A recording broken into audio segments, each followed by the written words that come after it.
Okay. So it is about to be the full moon in Leo, and I thought I would do a pick a pile. And so I don't know if you're going to see this part, because I just might start, with pile 1 and forget the preamble. Some people like to see the pre-shuffle, some don't. So what I will probably do is timestamp this, okay? And you're going to see me pull all your cards. I'm going to do 3 piles, because honestly, they do take a lot of energy. Like a lot of energy, and there's other things that I need to tend to. So I want to give you the best here. So I'm going to limit it to, I don't know, either 2 or 3. We'll see. We'll see as I do this, and however I'm guided, that's what I will do. Thank you, God, so much for this moment, for protection. This is a sacred space. I thank you for my time this morning to be by the, okay, it's going to be 3. To be by the water. Spend time with my dog Sage, to have quiet, to be able to reflect, to I want to be there, or just have that time. What? Okay, that's 2. Where do they go? Here. Please, to have that time just to be quiet, to be in nature, to be still, to ground. This card.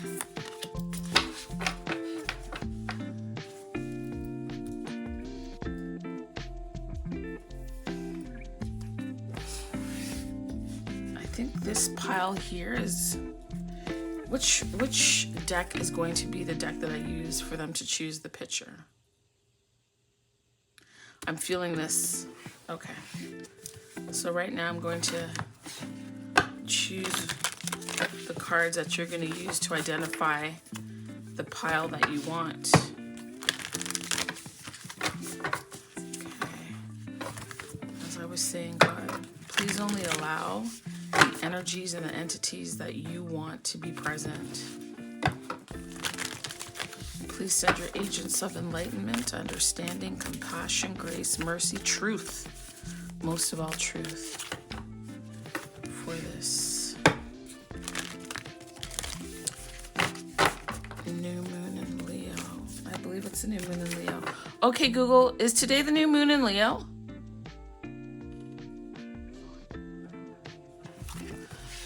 All right. I'm pretty sure it is. I'm gonna check the computer. Sure that it is.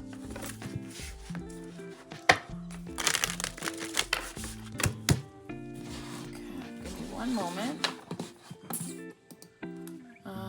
New moon and new. What's going on? Why is it doing that?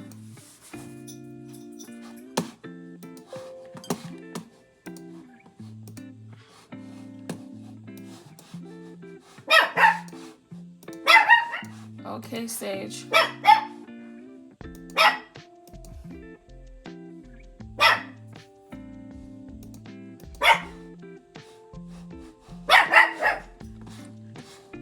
Let's minimize that. New moon. What is it doing? Oh, because my thing was on it. New. There we go. Moon in Leo, Feb 2023. What just fell? Oh my gosh, everything is falling. All right. So it's not the new moon in Leo. It's going to be the full moon. Full moon in Leo 2023 is on February 5th. Okay, and it says that the moon will appear full for about 3 days. It's also known as the snow, the storm, or the hunger moon.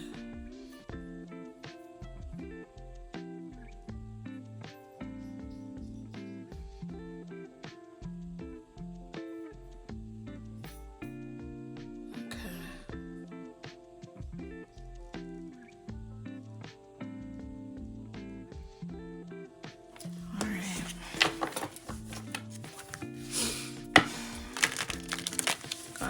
please help. The right cards guide the cards that need to come out for this reading. Speak to the viewer, give them the insight, answer their questions, give them confidence and assurance of your presence with them. Oh, that's which one?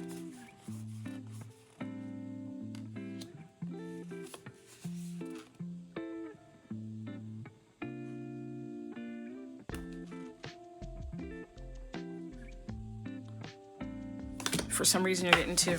All right. Okay. Let's put that there.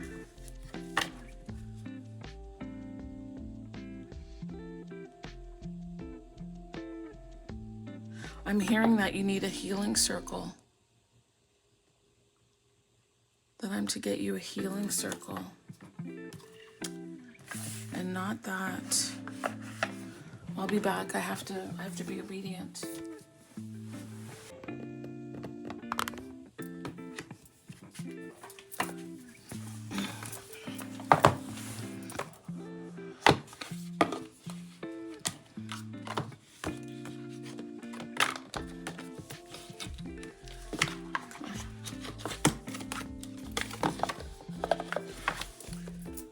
All right, here we go.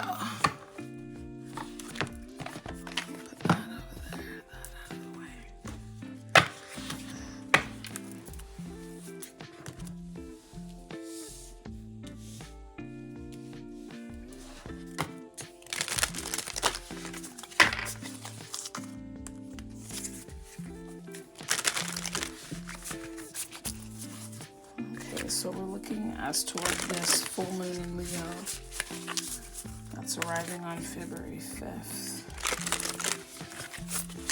Okay.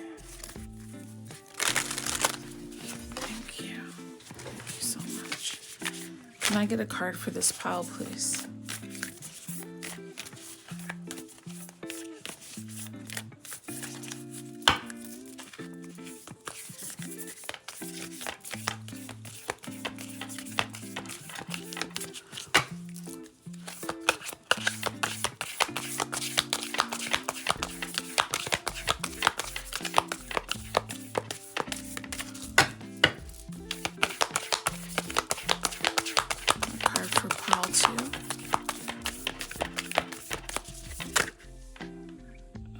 I'm not going to do that. I'm going to do this. Okay. All right.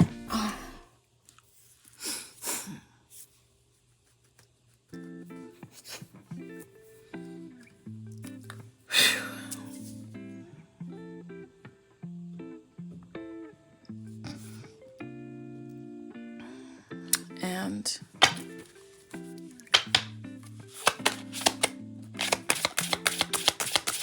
pile 3.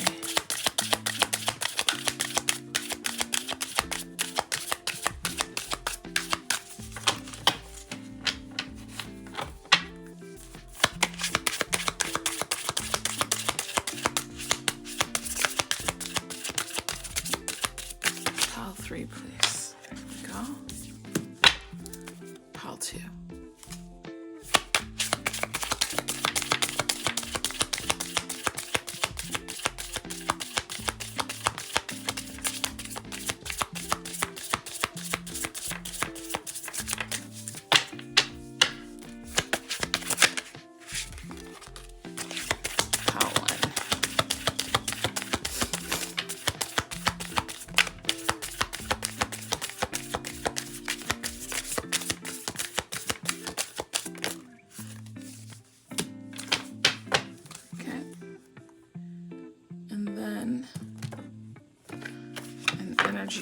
Archaeology. Love this deck. Love it. I love this deck. Okay, so that was Pride.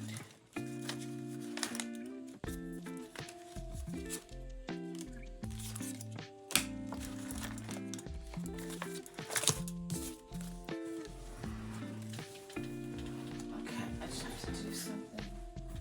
Pride, Wisdom, and then it was these two.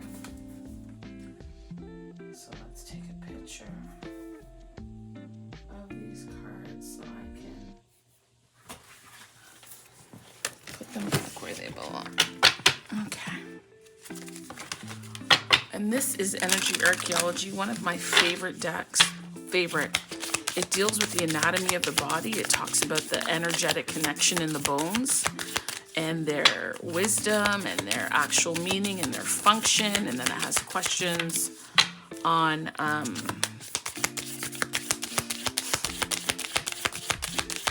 for deeper excavation. It's beautiful. And she's working on a more visceral deck with capillaries and blood and lymph and cellular components and all that. Oops. Funny, and that was 3. So I'm just gonna do it this way, yeah? Okay. All right, so I think that's it. And the whole point was that this Archetypes deck by Kim Kranz was going to be the picture that I showed on top to help you select your deck. So we are going to do that. I'm actually going to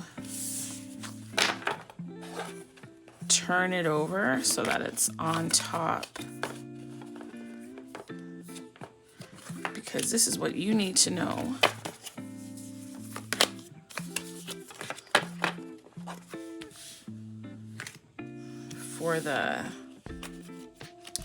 for the full moon, and this one got 2. That's what you need to know for Leo full moon. So I want to make sure it's in frame because I need to. I'm going to use this as the picture that I take.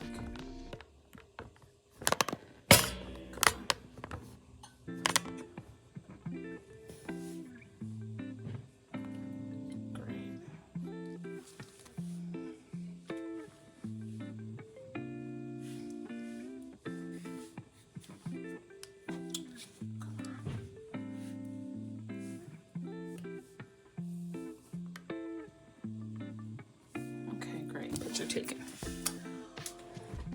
All right, so I'm going to now do the timestamp so that I know where we are.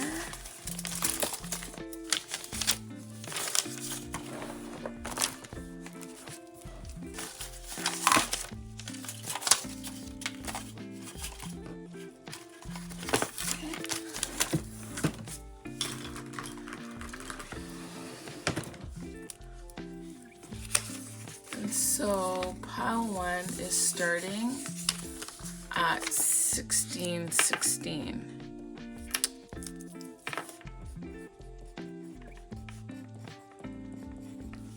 All right. So we're going to put these 2 away.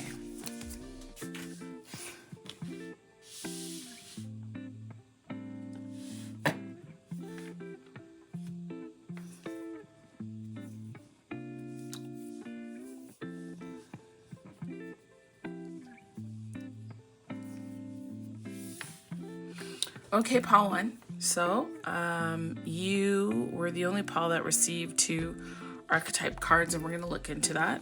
So you've got Thanatos. I'll bring that close so you can see it. There's a number of hands here. It looks like there's hands holding a distorted, well, this way it looks like a distorted face. The eyes, the nose, the mouth. This way, I'm really not sure. It's 2 hands holding what still looks to be a head, but differently contorted. I'm not sure what this is. Maybe it's a hand as a fist. One's open, 2 are kind of coming together, and 1 looks kind of clasped. Then you also have the storm.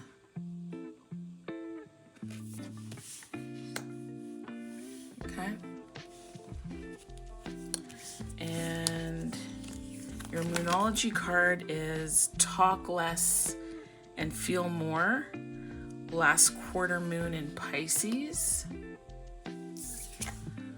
So this is what you're pulling in. So we're going to put that there. And then this one is Full Moon Eclipse. Conclusions are within reach. just off the bat, it would feel to me that you've been going through some kind of transition, a difficulty, a conflict, and you're nearing the end of that storm. And part of the way in getting to that conclusion is to drop from being so cerebral, right? And I'm not even talking chakra cerebral. I'm talking 3D cerebral. I'm talking using your human logic to actually getting into your feelings, into the water, and actually assessing the situation through your feelings, right? What I'm hearing right now, there's a saying in the Bible, or Christians say that, feelings are fickle. Feelings do change. They're supposed to change. We change, right? You want to be mindful as to the source of the feelings, but it doesn't mean that what you're feeling is wrong, right? So this is actually a call for you to listen more as well. I believe, what sign is that? Is that Gemini? Sorry, what am I saying? It's Pisces. But there's a call for you to listen more. You know what I just saw? You know how they say you have 2 ears and 1 mouth? You have twice the amount of ears for listening, that you should be listening more than you're talking. And this symbol, this Pisces symbol, reminds me of it. And you're not just listening for the words of people or yourself. You're also listening for the emotions that people are either sharing, showing, or hiding. The emotions that you're either sharing, showing, or hiding, right? And sharing is a willingness. Showing means, sometimes things can ooze out, leak out, that we don't necessarily wish to communicate, but whatever it is, it's so palpable that it still comes through anyway. Okay?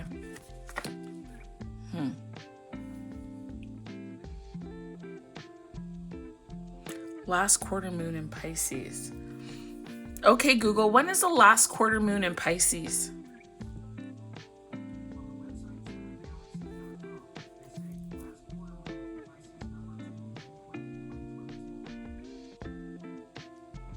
June 20th.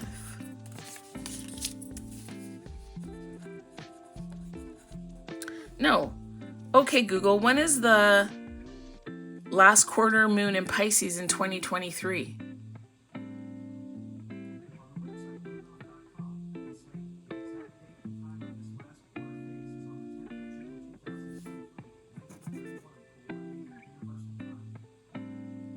This guy just saying 1923. Why would... Let me go to the computer, because sometimes Google is really off and it doesn't answer my questions the way that I want them answered. So let me make a small adjustment here. Let's say next last quarter moon in Pisces 2023.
First full moon eclipse in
right, Bubs. I gotta put you down.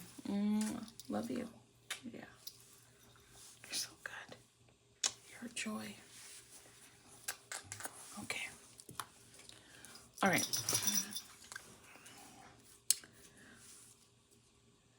The storm. Conclusions are within reach. What do we have here? I feel like I want to save that. I feel like these are the wrap-ups to this. So let's take a look at what Thanatos means. Okay, so I have my book. Thanatos is what? 50, 60, 70, number 73.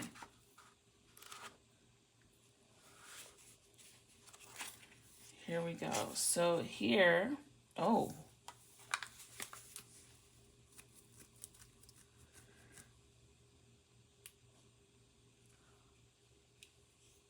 Okay, Google, what is the purpose of a full moon?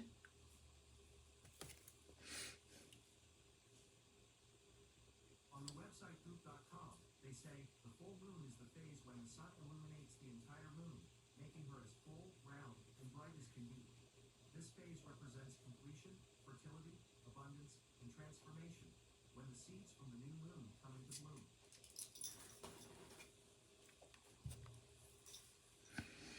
Yeah, I feel like you've gone through something quite difficult, quite challenging, burdensome, because this Thanatos is supposed to be representative of death.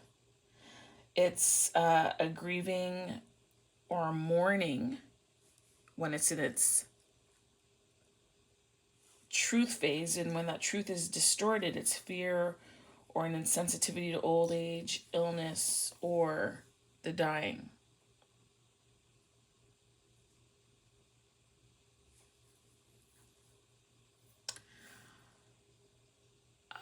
This could be, honestly, like sometimes, we say in tarot, well, the death is not literal.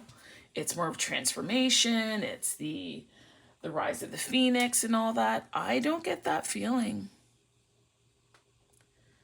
This may actually be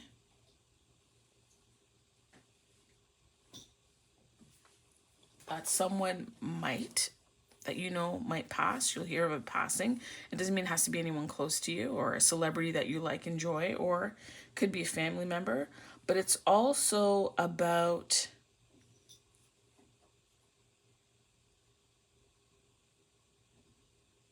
truth. It's about truth.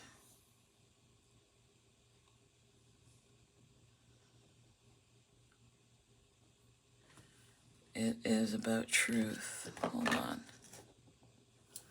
Do I want this crow deck? Can you enlighten me on Thanatos, please? Please enlighten me on Thanatos.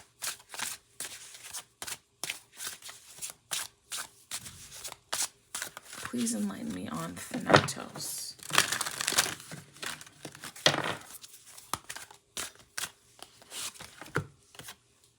There's some kind of decision. So, you might need to make decisions around someone if it's close to you who has recently passed. But also, it might very well be that you're moving from a position that you once held to something else. And I'm not really speaking career, although it could be. But I'm more so thinking mindset. That there is a decision that you've had to make, a choice, you're at a crossroads, and in choosing one thing, the other thing passes. So what is this crossroads, please? What is the crossroads? Because there is an ending of a storm, and that ending of a storm is because that conclusion is in reach. What is that, please? What is the crossroads, please? Thank you, Great Spirit. Thank you, God, for this insight, this understanding. Right? And this choice is going to change your world.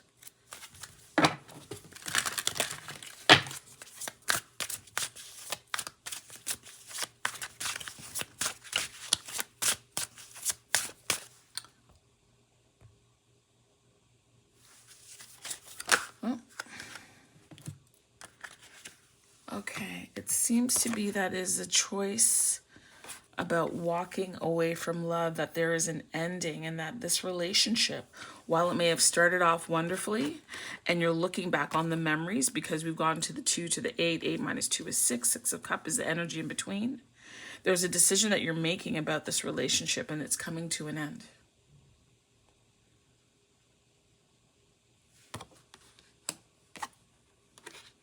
And that is what that death is about.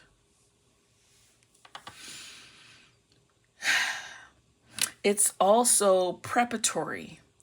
For some reason, some way, you're being prepared for this ending, be it a true physical death, be it a relationship, be it work, be it a position that you held, a mindset.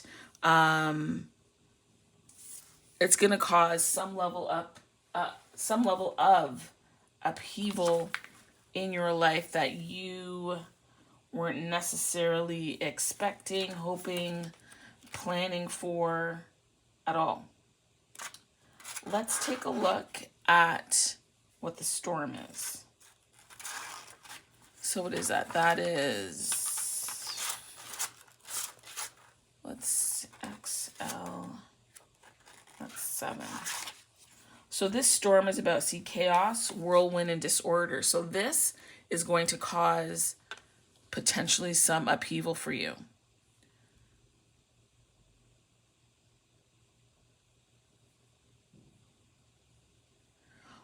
It's a tower, quite honestly, is what this is. It's a tower. Your decision to end something, or somebody ending something with you, is going to cause a tower moment. Towers don't have to be horrible. You know, we know that something is ending. Person, place, thought pattern, career. And that decision will bring some chaos. But this chaos, this storm is necessary in order to move you to a conclusion. I also feel that this situation is causing you to go into a hermit vibe, to become more introspective and to become more in touch with yourself.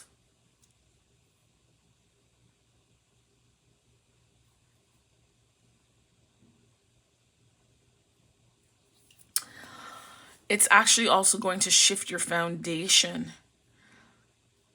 I don't feel that it's horrible, though. I don't feel that it's a horrible shifting. And I'm hearing also that if it is actually a person who is dying, their death, it's not going to sound right, but it actually comes as a relief to you. Be it that it's a parent, grandparent, someone that you know who is suffering, who is in so much pain. The diagnosis might be terminal. Their prognosis is not good.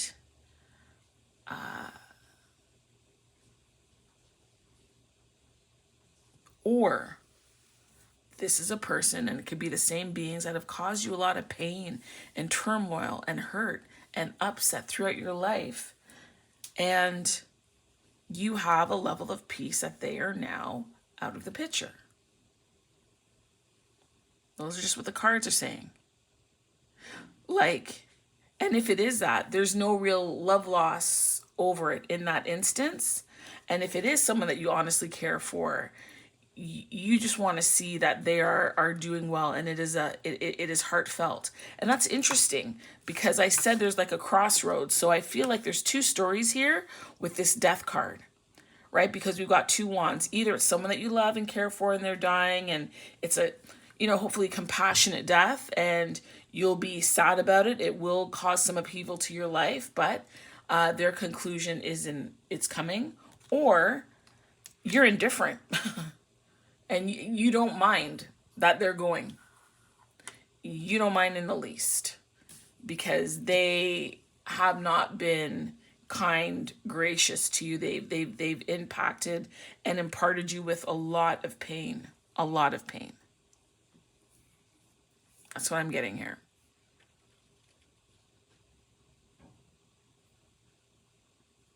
Either way, there's a moving on. Either way, there's an adjustment in your life. Either way, your foundation is shifted, changed.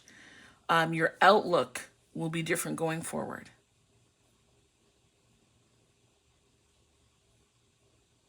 This is, when I look at this, it's kind of like, it's not even the forest from the trees, right? You can't distinguish the forest from the trees. It's not about the forest.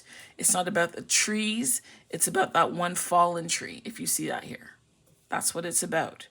And this moon is illuminating some truths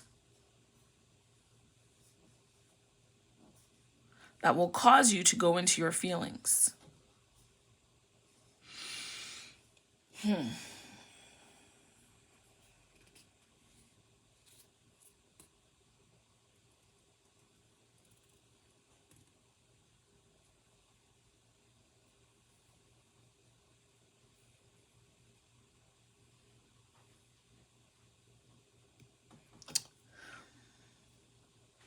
Okay.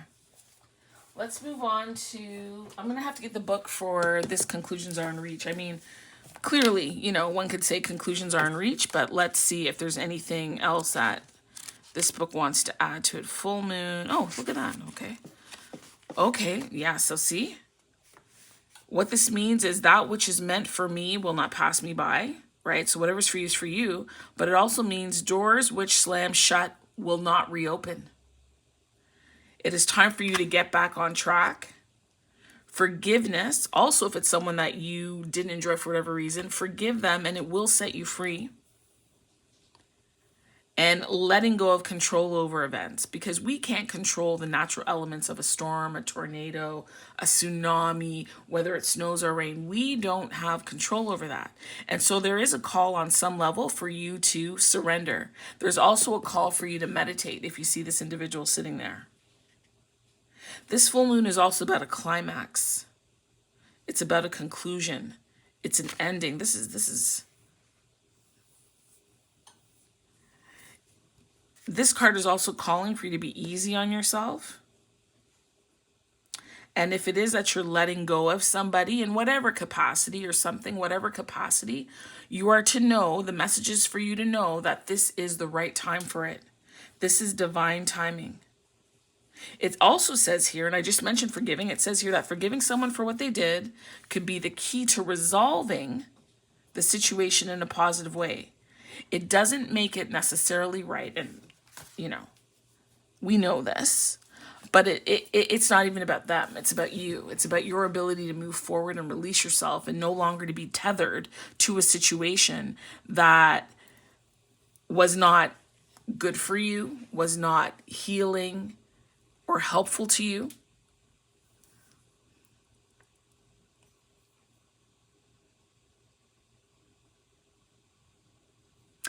This is a permanent ending. Whatever it is. It is done, or it is done in the way in which you knew it. So if it was someone that you were dealing with and they were less than ideal, you continuing to engage in that way with that person, you have decided to shut the door. You've decided to bring in your own justice. You have decided to Two of Cups yourself and to come into union with yourself and your desires, be it your head and your heart, the alignment of your chakras, as above, so below, as opposed to being at a crossroads internally and unsure and unaware. Okay.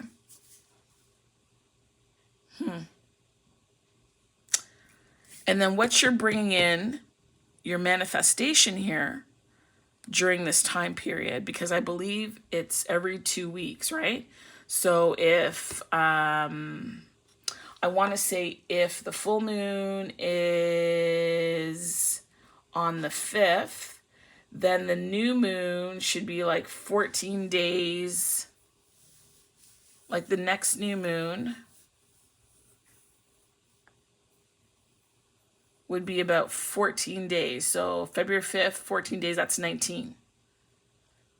Right? That's when the next new moon would come. So over these next 2 weeks, you might see a shift. But I went a little further and I wanted to get some clarification on these because I do also use these for timing. And this could be a way for you to prepare for what is also coming. And so the dates that I have for the last quarter moon in Pisces is June 10th. And then there are 2 full moon eclipses One is on May 5th and the other is on October 28th. That's interesting to me, just how it falls. So anywhere between May 5th and October 28th, there's two things. It's either going to occur over the next 2 weeks, give or take, or your time span is anywhere from May 5th until October 28th for pile 1. Okay? Let's get into this card here. That is last quarter moon in Pisces. And that is about talk less and feel more. So it's saying here, I feel all my feelings and it feels good. It says that the danger in your current situation is that you're going to be really good at starting things and less good at finishing them. It suggests that you need to talk less and feel more rather than telling people what you want now. So feel your feelings about what you want. What comes up? Do you believe in yourself or don't you? Do you start out strong and do you lose steam?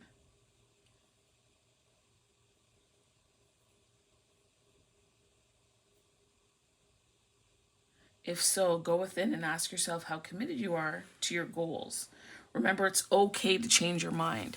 And so that part about it being okay to change your mind has to do with, it could be a person, right? A relationship, I mean, a career, a place that you're living, a mindset.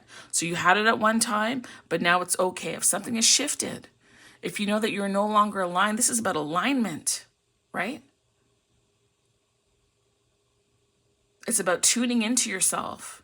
Meditation, silence, quiet. You know, it's funny, this person was by the water. I said to you earlier today that I was by the lake, just walking with my dog, and for him it was all new. And it was beautiful to watch him, you know, being mesmerized by the water and hearing the sounds and seeing other dogs and other people and all that kind of stuff, because he's still a puppy. So he's still getting acclimatized to the world. And in truthfulness, even myself, as we were walking, I was feeling more and not really doing any talking. And sometimes it's about being fully present for yourself and taking in what is around you, as opposed to, I don't know, being the loudest one in the room or telling everybody what you think or any of that. No, sometimes it's good to sit back, receive, learn, observe. And then that brings me to this storm. There's something in here for you to learn. There's a purpose to this. So we're gonna look at this card. What does it say? Where do we start here? It says, 7 blessings of the 7th dimension heal my soul. So 777. So that's going to be an important signifier for you. Okay. And then I'm going to tell you what the blessings are. I didn't know this. This is gorgeous. 7 blessings of the 7th dimension heal my soul. Peace, potential, creativity, freedom, divine presence, healing, and truth. 777. I love that. I love that. This storm is going to bring you healing on some level, and there's also a release. When something is full, it's too much, it can't hold, there's an overflow. There's a release. I also feel, for whatever reason, that this card is linked to the last quarter moon in Pisces for you, about the talking less and feeling more. Like, you want to feel that peace. You want to feel that creativity swelling in you that leads to potential, that freedom. You want to feel divine presence and that healing working itself through your body, your mind, your soul, in all aspects of your life, financially, mentally, verbally, physically. Like, this is just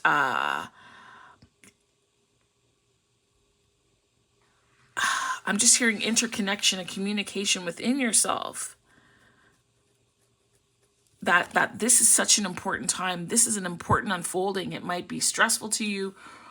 You might not appreciate it. You hate it. You don't like it. All those kind of things. But there is purpose I want you to know that there is purpose. It is divine. There is divine timing at play, as I said. And being able to release this opens up space for freedom and creativity, for you to be more peaceful, for you to heal some of the things from the past. Because I already told you that this bird, was looking back at the choices. It was looking back at the relationship. And this is the crossroads. The other part is that you stay looking back and you don't move forward. If you're not sure what choice to make the choice that allows you to have more peace and freedom and healing and truth. That's your answer. Whatever it is, minano, but that is your answer, okay? All right. Let's go to this card now. Oh, the rose.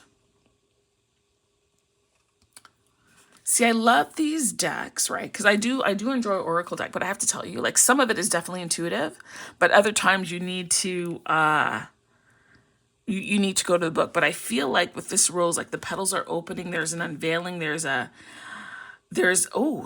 trusting of the process, right? There's a trusting of the process here. I'm going to put that here. For some reason, I feel it belongs there. And this card belongs there. There's a trusting of the process that's at play. So let's look up rose. I actually need a drink.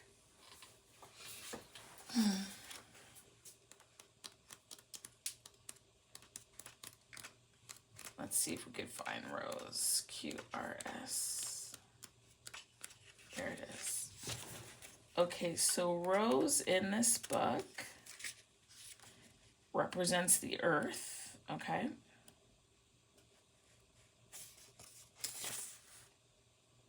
Wow, and the earth. So by the way, well, you don't know what that deck means. That deck is, where is it? What's it called?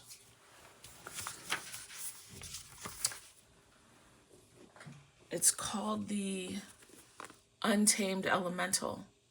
It's a beautiful deck. So in this deck, the rose falls under the category of earth, okay? And earth is about grounding. And funny enough, that's what we were doing today. We were grounding as we were out by the water, right?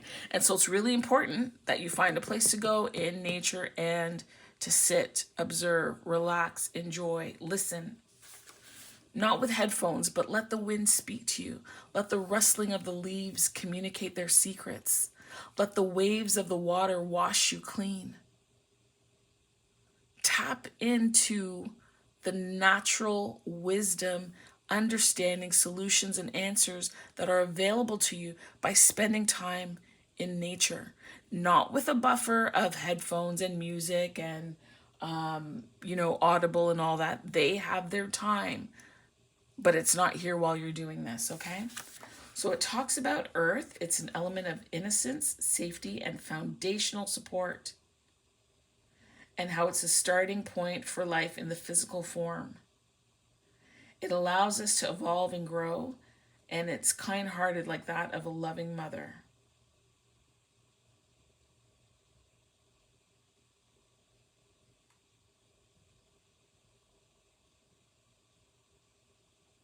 Okay. So let's read the rose. It says, undefended heart.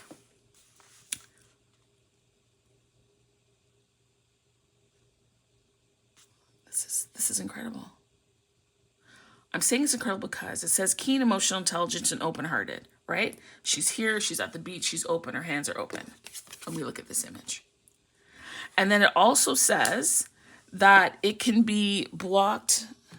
That's funny. Over here at the side, I have the Crow Oracle. And it says here that when it's in balance, it's blocked feelings, it's heady, and it's bitter. And there's some fear there behind it. Most importantly, it says to shift into your higher mind. And I talked to you about that before. And that it says here, validate your authentic feelings. And then we have to talk less and feel more. So let's go. Her delicate scent is a microcosm. It contains notes of the celestial bodies that have lent her their wisdom so that she may align herself with universal love. Between her golden center and thorns is a story of both praise and protection. She is a pristine flower of an angelic adoration and is also endowed with the ability to draw blood, yes, from a mindless approacher. She is Rose, a potent aid for harmonizing the heart. Did you get that? The rose is beautiful. It's something to behold and to take in, but if you're careless with it, you will get pricked. It will draw blood.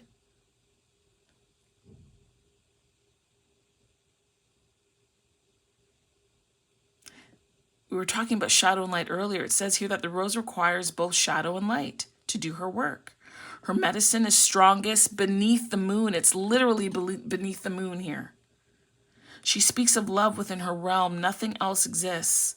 The earth journey is filled with joys and sorrows. So death, 8 of Cups walking away, storms, it is. But there's also those 2 of Cups. And there's also the beauty of nature, right? Rose asks you to draw upon her magic to live with an undefended heart. Take care to keep your heart center washed clean so that it does not close down from the exhaustion of being overburdened. Rose radiates purity and connects your entirety to this present moment, to her beloved garden, where you will return to harmony and balance. Communing with Rose is a powerful way to help maintain the alacrity of your heart through the ups and downs of life. The alacrity. Okay, Google, what is the definition of alacrity? Alacrity is used as a noun to mean brisk and cheerful readiness, similarly to eagerness and willingness. Yeah. Do you want to hear alacrity used in an example? No. So it's about having an eager, ready, and willing heart. And in order to have that, this storm is coming to clear it all out. And there may be moments where the storm in your life is going to prick you. But know that it is divine. It is meant for your healing. It is meant to give you freedom, healing, and truth, peace, and potential.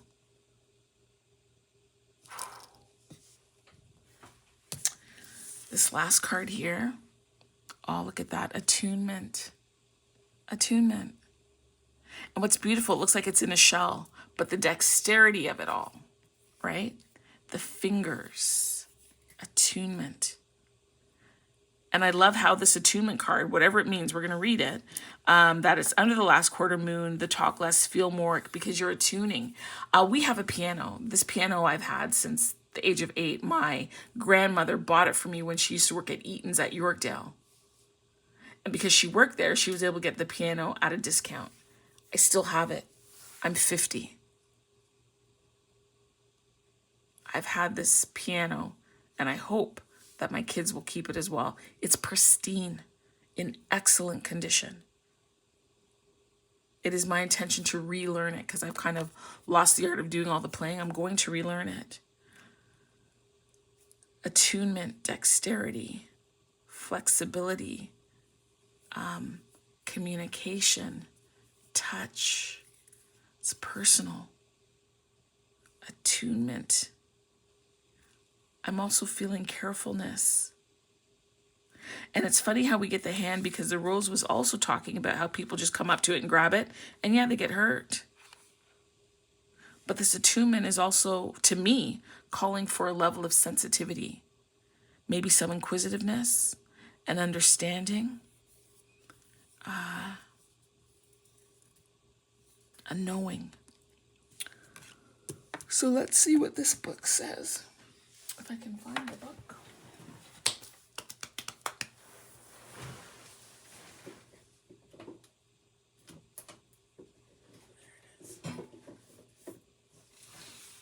Okay, attunement. So we're looking for, this should be near the top. Here we go. So we're working on this card here. It says attunement is water and air, And when it's out of balance, it's about fault, mistakes, and mistrust. Ooh! And when it's in balance, it is beauty and it's synchronicity.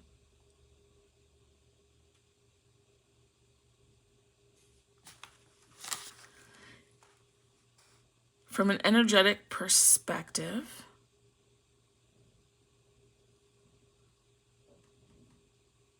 the Fibonacci spiral energetically regulates and distributes frequency in a specific way. Vibrations are received and interpreted by each part of the spiral differently. Each bone in your finger and toe reacts and acts to translate the vibration.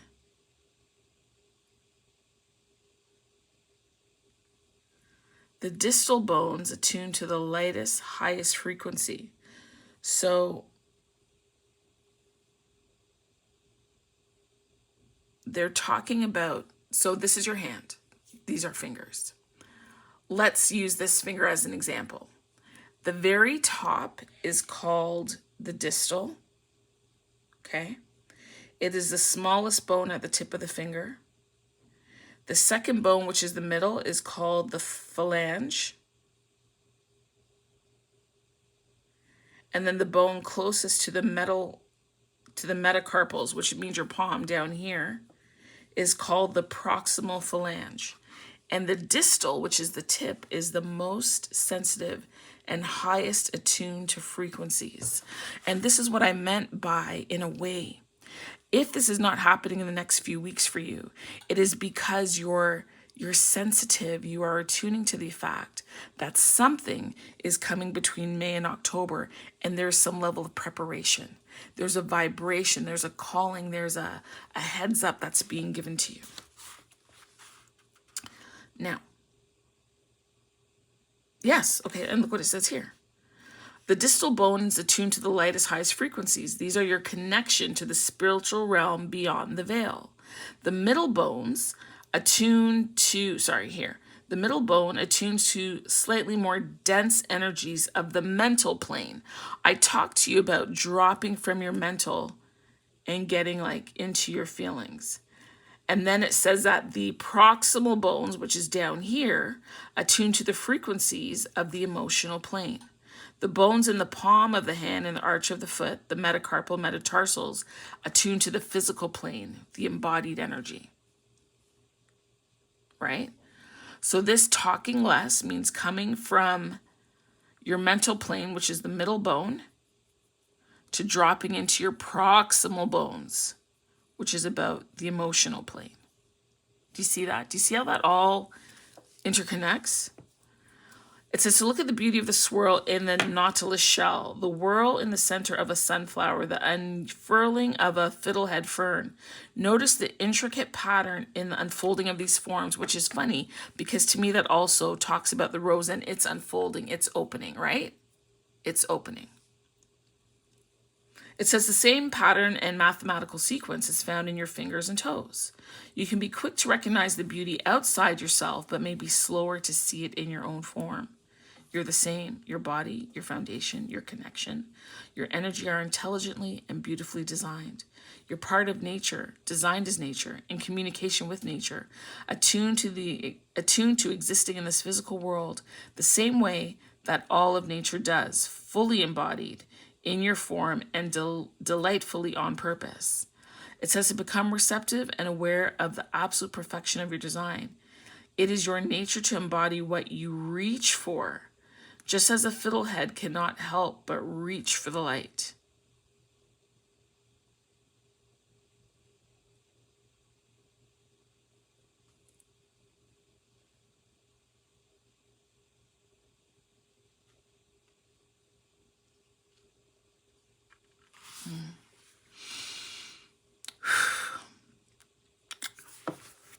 I feel like I want I want this deck here. This attunement, it talked about the vibration. This here is the Kyle Gray Raise Your Vibration Oracle. Oh, We're going to take this. Ha. I am supported on my path. Isn't that something? Because before there was some kind of decision crossroads that you were entering. And even though you're going through the storm, understanding that this is divine timing.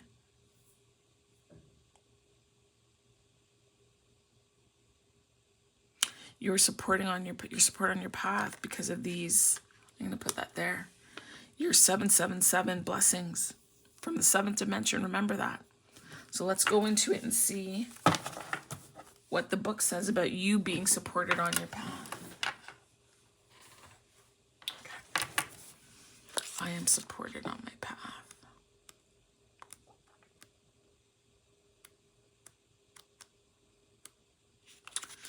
Okay, so this I am supported on my path falls under integrate, falls under Earth Star. My understanding is that the Earth Star is, 6 or 12 feet below ground. I never even knew there was an Earth Star until I got this book. It says that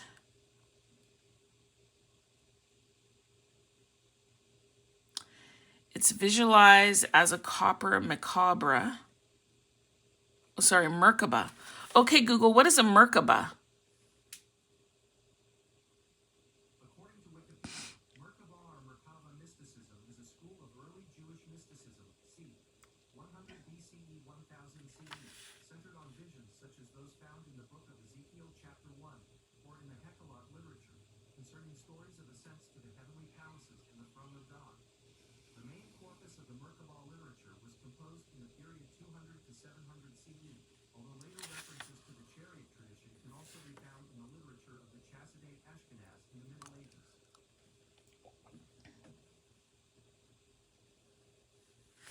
All right, I don't know that that was helpful. The Earth Star is about taking responsibility for the path and your spiritual progress.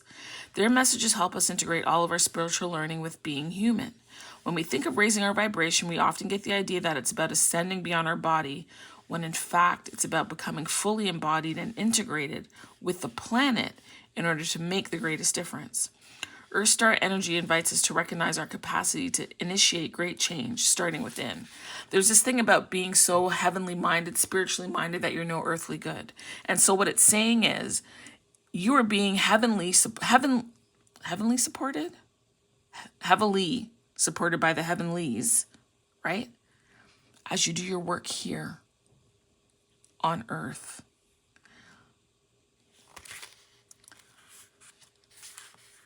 Your vibe is to trust in the ever-unfolding path. It says here, the road you're on may feel like the road less traveled, but this journey is going to be highly beneficial for your personal and spiritual growth.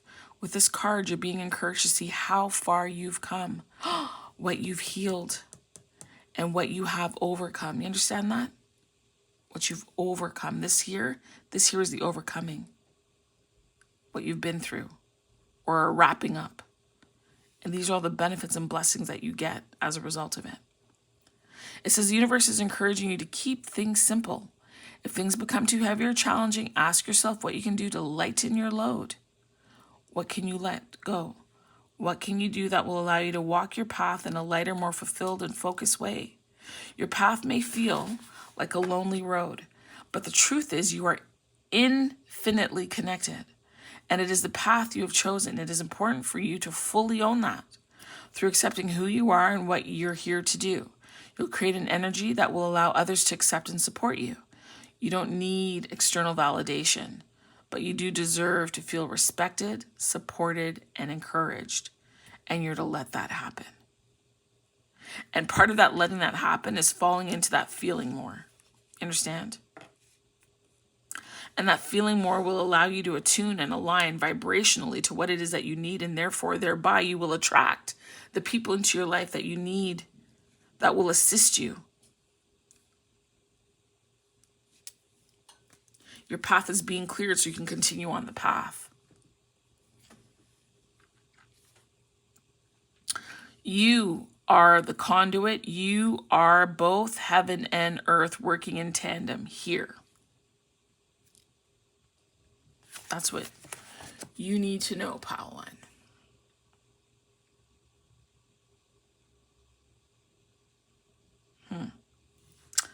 That was really nice. It was really nice. Okay. So I'm going to put these away. Oops. And then I am going to start on pile 2. All right, 10404, pile 2. Alrighty, so here we go with pile 2. So pile 2, you had the desert.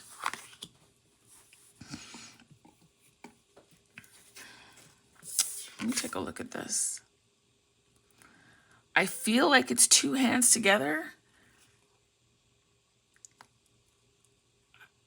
I'm hearing the word help.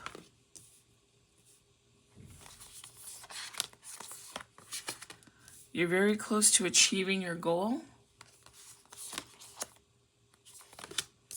Embrace the flow of life. And then there are these 3 here.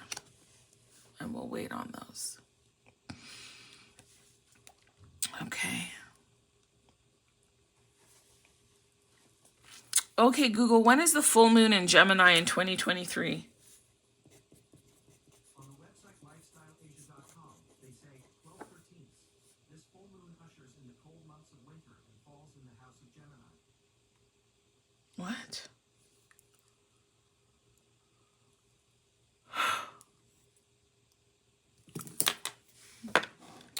Full moon.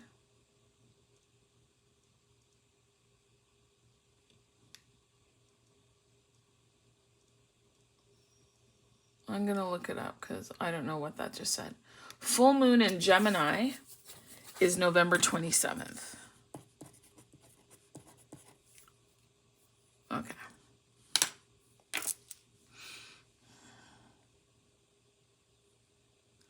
Okay, Google, when is the gibbous moon? On the website space.com, they say today, February 2nd, 2023, the moon is 12 days old and is currently in the waxing gibbous phase of its lunar cycle. It is 90% illuminated. What? So today, February 2nd, you're very close to achieving your goal. Isn't that something? Gibbous moon. Now, I believe there's waxing and waning gibbous, but this doesn't specify. It doesn't specify, so we're going to leave it at that. What we're going to do is we're going to look up what the desert is here.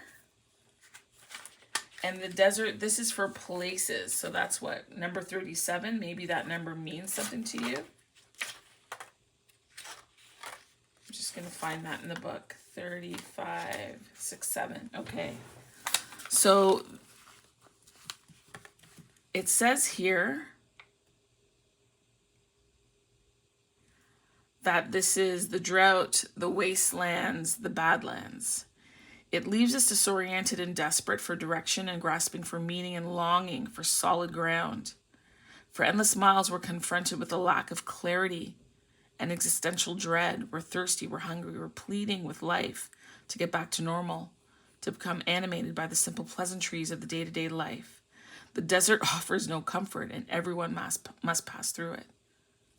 If you can embrace the discomfort, know that someday you will reach water again and you'll be able to tap into the landscape. It also wants you to know that the lights are bright and the darks are scary dark, and this allows for creativity and clairvoyant visions, and how the truth resides in the desert that would otherwise be hidden. The crows, the shadows, the coyotes call, surround you. Let the winds and sands work their deep magic, weary traveler. So when it's dark, it can be drying, deadening, disoriented, and very isolating. But when it's light, it's surreal, it's strange, unexpected visions, and silence.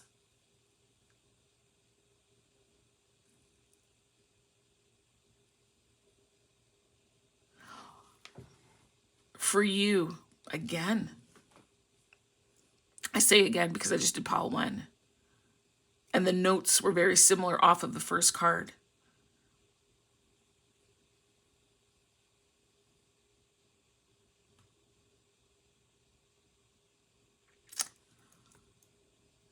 You two have gone through a difficulty, a challenge, maybe a sense of being alone. You're in a dry spell. Normally when I hear dry spell, I'm thinking, yeah, I automatically think, you know, sexuality because or sex, it's linked to that. Maybe you are in a sexual dry spell, but it's more than that. You're thirsty. And I don't mean the modern day, oh, they're so thirsty. I'm not talking about that. You require a quenching. It's almost like you've been circling the desert, in the desert, for quite some time. This is like a quicksand to me for some reason. It's also important for you to know, right? This gibbous moon is today. Today is a waxing gibbous moon. Nonetheless, the message is that you're very close to being out of this. You're very close to achieving your goal.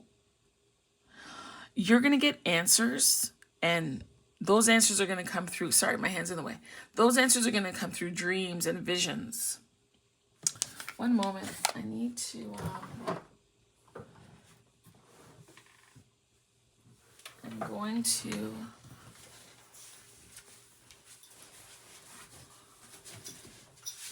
I'm not going anywhere, honey. You can lie down.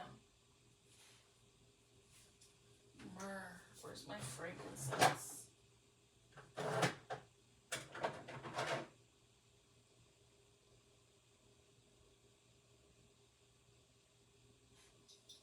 Smell this. Okay. It's okay, babe. You lie down. I just, I have this bracelet here that I got from Queen Cup. She's here in Toronto. And I just feel I wanted to do it earlier. These are lava beads. And I'm just going to put on some frankincense and myrrh right now. Okay.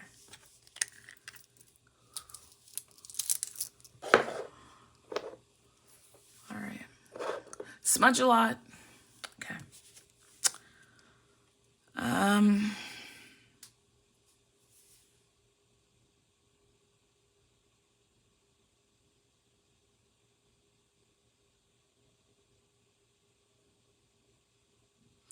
I'm just hearing mercy.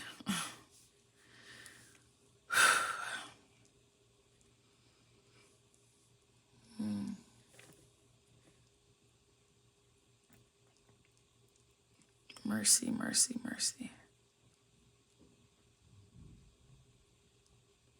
It also says with this card, don't turn away from the desert. Turn towards it. We have here full moon in Gemini about embracing the flow of life. Whatever it is that you are facing is going to last from February 2nd, which is now, until about November 27th.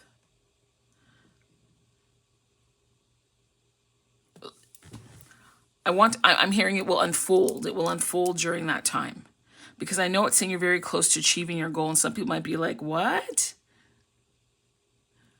March, April, May, June, July, August, September, October, no, 9 months? That's not very close. It's very close according to Spirit. Okay?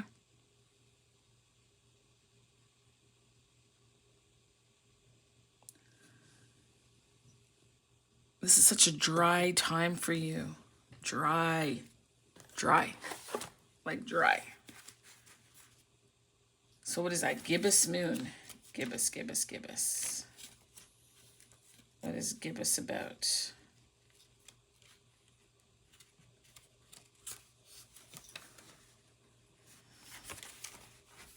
Full moon eclipse.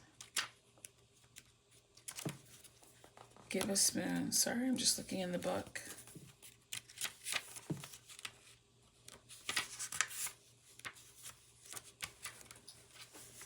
Am I in the right book?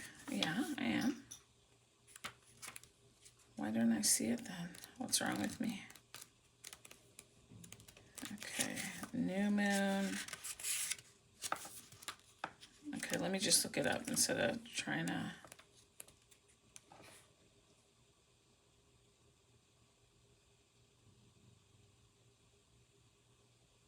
Yeah, because this is going to be a full moon in Pisces, and this is about forgiveness, gratitude, and results. But where is... Why can't I see it? Oh, page 30. Oh, I was way off there.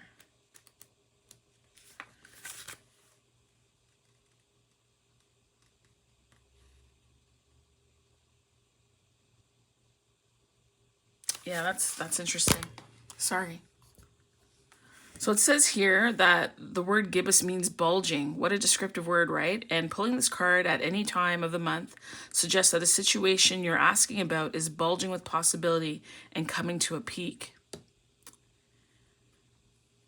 But this isn't an ending card with a neat yes or no answer. Rather, you're being reminded that some adjustments may yet be required before you get what you want. See, that's why I said the 9 months, don't be squawking about it. Okay? Don't do that.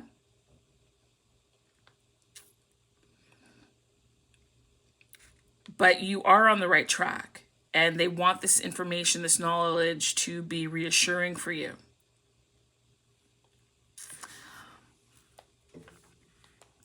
You're also, I don't want to say don't push. You need to be sensitive and allow yourself to be led. Allow yourself to be led by spirit and your intuition.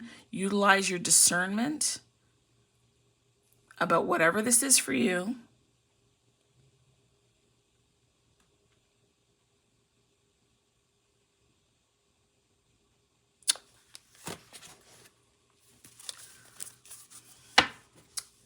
You're very close to achieving your goal. You are very close to achieving your goal. Can you clarify? You are very close. You know, it's funny. Why are these? No. Hold on. 1 second. Okay. On this card, I'm looking for clarity, answers, insight, please, for my viewer. Okay. Please clarify you're very close to achieving your goal. You're very close to achieving your goal. Because this gibbous moon takes place before the full moon, because it's bulging.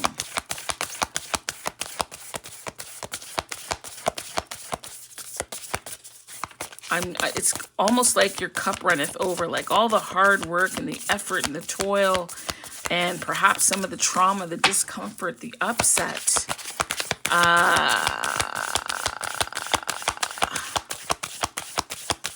The work, the research, the growth, the pain, all that you've invested, your smarts, your intellect. You're very close to achieving your goal. You are. You're very close to achieving your goal. Is this the right deck? Yes, it is. Okay. Let's... If you need me to switch it, I'll switch it. You're very close to achieving your goal. You're very close to achieving your goal. You're very close to achieving your goal. Talk to us about that, please. Talk to us about being very close to achieving our goal, your goal. You're very close to achieving your goal.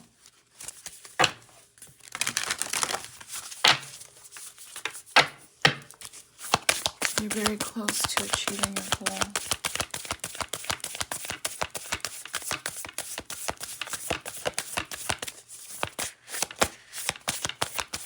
It's coming soon.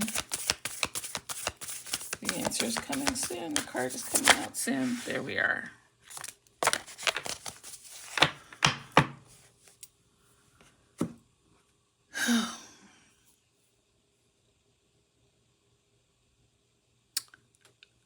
Sorrow lasts for a night, but joy cometh in the morning.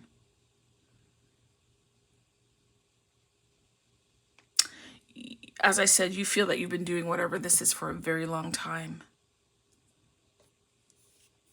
And you might feel that you're in the dark, it's desolate, it's lonely. The first thing you need to know is that you are not alone, right? There's a lot of birds there. You're not alone. It could seem very quiet and dark for you at this point.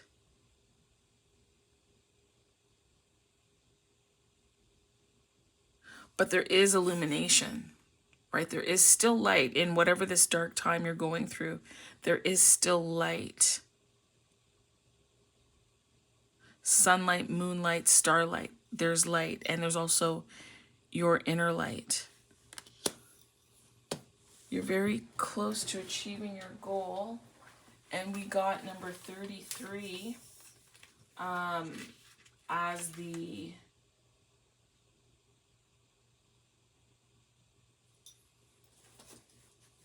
the oracle.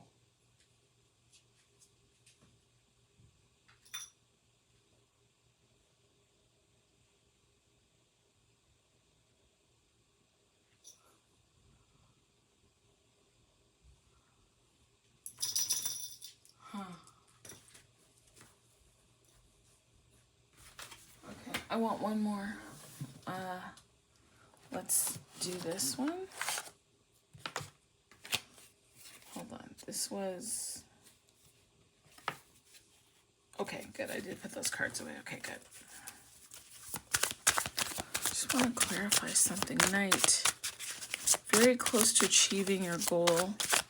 You're not alone. There is illumination. This is a time for quiet, a time to reflect. Oops. Oh. A time for, I don't want to say peace. I don't think it's peace. I think there's silence.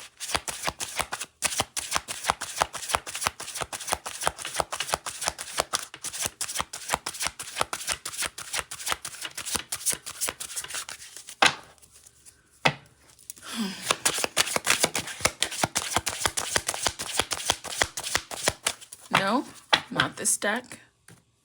Okay.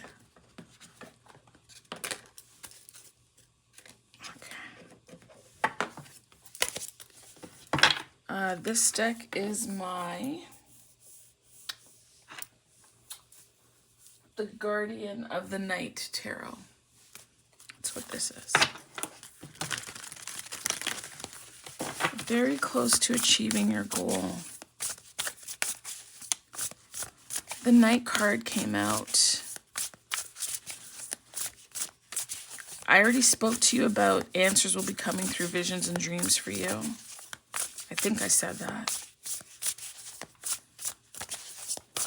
So your sleep routine, your nighttime routine is very important. Maybe the solution will come to you in that manner.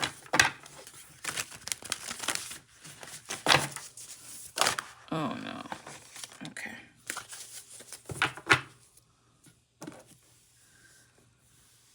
You're very close to achieving your goal.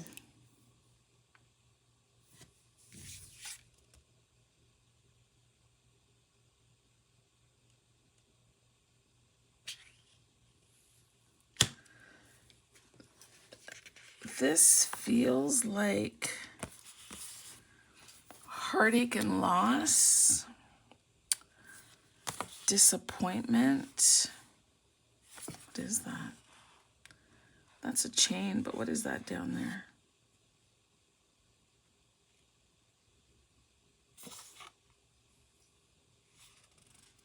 Is that like a bird's foot? Like there's these three horns, if you will, piercing the heart. 5 of Cups. Night. What did I say earlier? Sorrow lasts for the night, but joy comes in the morning. It could have been that there was a relationship that was really important to you, or a job, and you've been stuck in a stagnant energy, kind of mourning the loss, trying to make sense of it. And you've been wanting to overcome it. You've been in this place for a long time. You know the work you got to go through to have the majority of your body sunk in sand? Like in the desert like that? You've allowed the sandstorms and the windstorms to cover you up.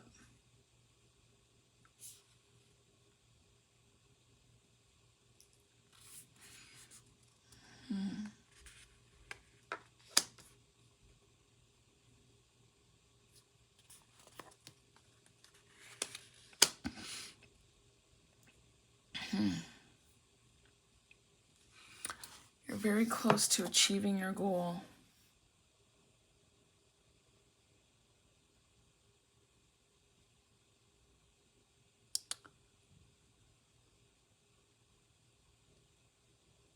Whatever this has been painful. I feel like you've wanted out for a while. It's almost like you're waving the white flag now, and now you're ready to make some kind of move. I don't know what kind of situation you might be in, but it's been definitely hurtful.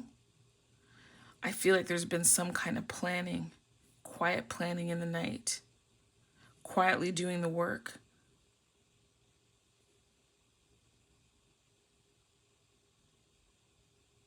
I'm hearing maybe setting funds aside.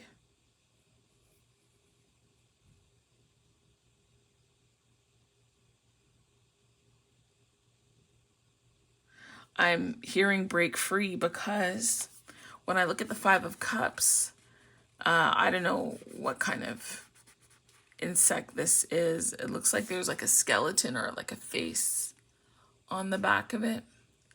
But these two are still here and there in the cups, but the others broke away. And the three that broke away have to do with your Three of Swords heartache.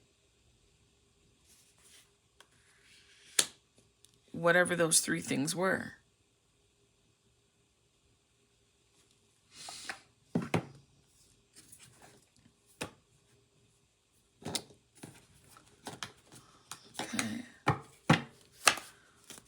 Can you tell me about the connection between the Five of Cups and the Three of Swords, please?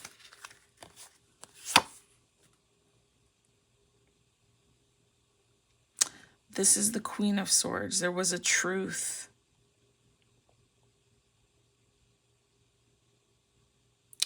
That was very hurtful.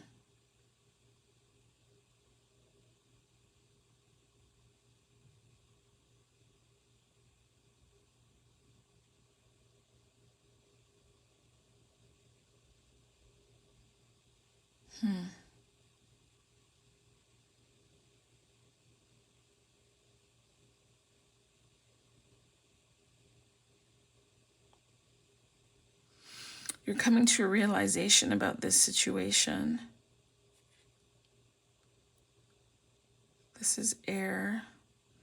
You've done a lot of thinking. On some levels, your thinking has kept you trapped. You've been working on it, though. Three of Swords. Five of Cups. Three of Swords. Five of Cups.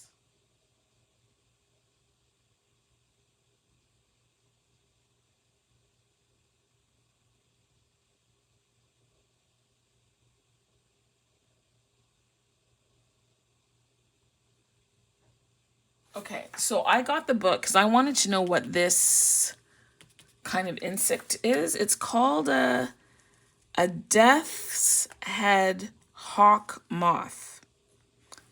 That's new to me. So it says that the sight of a death's head hawk moth is imposing and can be alarming, a symbol of bad things to come. This migratory moth once tormented the mentally fragile King George III. when two appeared in his bedroom.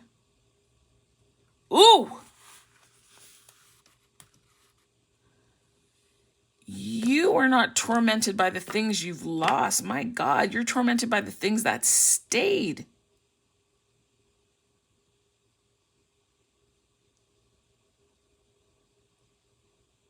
They say that this moth was in Silence of the Lambs. So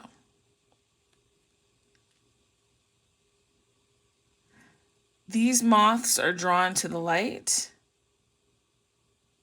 It says to use this to find the good in others or a source of inspiration to lighten your day.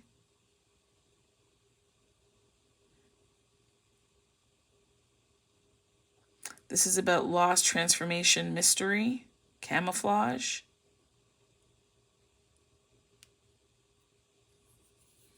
It is not what you lost that bothers you or is troubling you. It's about what has stayed that is troubling you and the truth about that.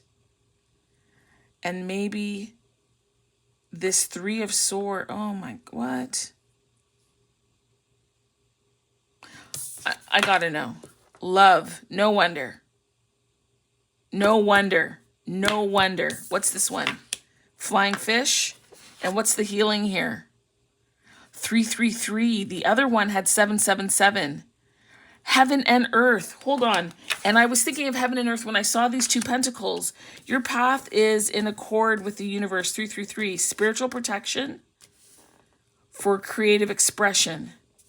Purple ray aligns heaven and earth. So to me, this alignment, hold on, would be embracing the flow. This achieving, you're very close to achieving your goal, which is the balancing.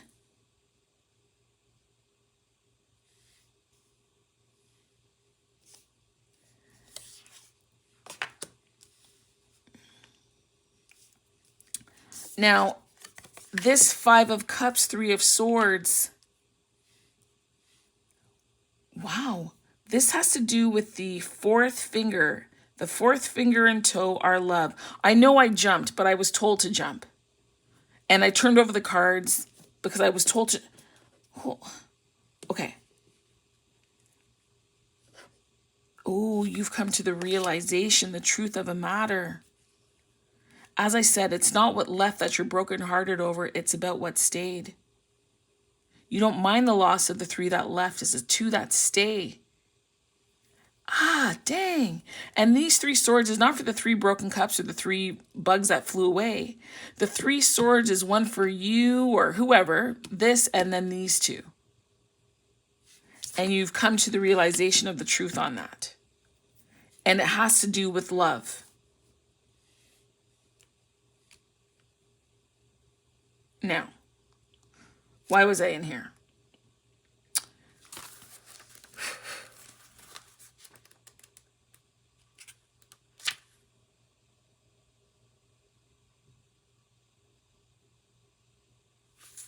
Yeah, there was a betrayal. And I feel like you may have been punishing yourself over it. And for you, it's like one unending night, like this dark night of the soul. You are on your way out, but it's been very heavy. And you're not worried necessarily about the people that you lost along the way. It's the pain that you've caused yourself. And let's say the two others or things or situations that were important to you. That is what haunts you.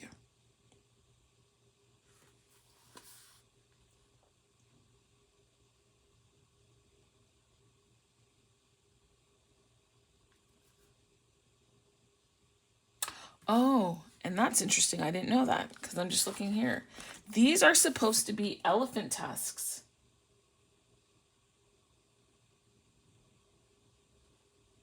It's either that you've betrayed someone or you were betrayed.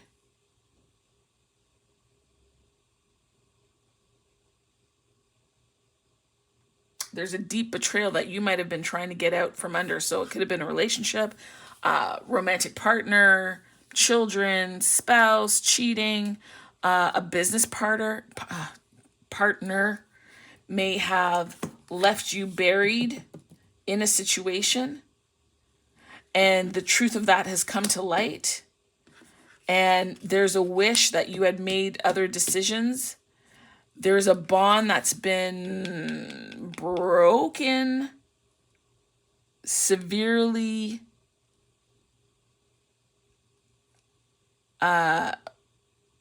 shattered or in disrepair. And you're just hoping, begging, wanting a better, brighter situation out of this. There's a requirement during this time for very deep, deep honesty. Now, while I said before that you've been buried, you may also be digging your way out of something. Let me move this over. You may be digging your way out. And that's the very first card. The very first thing I said out of my mouth when I saw this card, I'm just hearing help. Right? Not like help, like help, help, help. Like whatever this situation is, it overtook you. And part of it was you needed to, be in the situation to realize some things. Some things had to come to fruition for you. Clarity.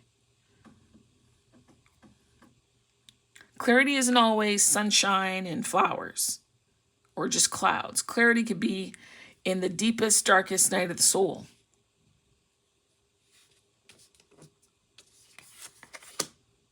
Wow. Now that makes sense. Maybe you've worked very hard to correct the debt or the bankruptcy or whatever it is, to make amends. And Spirit wants you to know that you are very close to achieving the goal that you've set.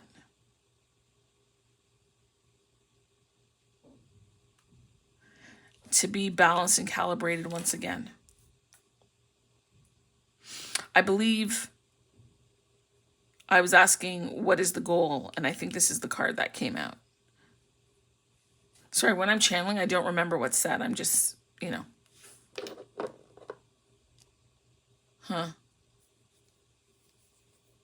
That's interesting. Interesting.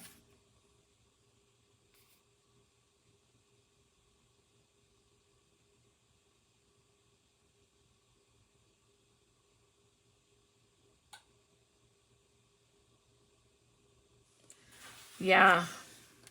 It says here that the gibbous moon is at the very end of the lunar cycle just before the full moon. The full moon is on the 5th. It looks like it's bulging because she's almost a full moon, but not quite. Heavy, round. It's kind of like a pregnancy in a way, right? And it's the culmination of the waxing cycle. And it can be it's a rather intense period, yes.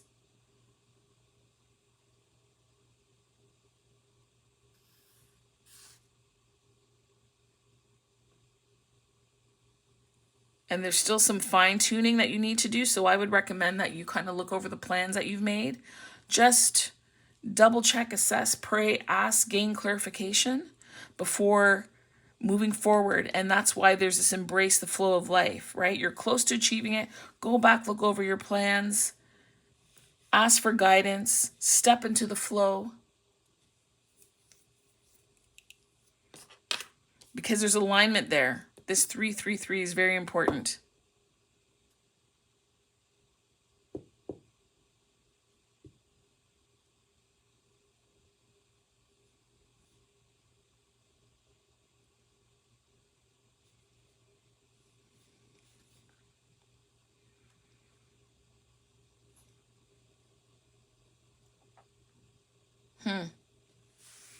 That's interesting. I was just quiet because this is a 333 here.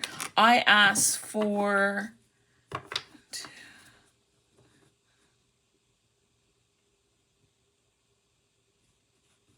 this full moon in Gemini and gibbous waxing.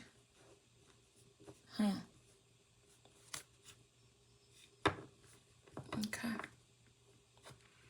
All right. That's interesting. All right, let us just consider the Two of Pentacles. So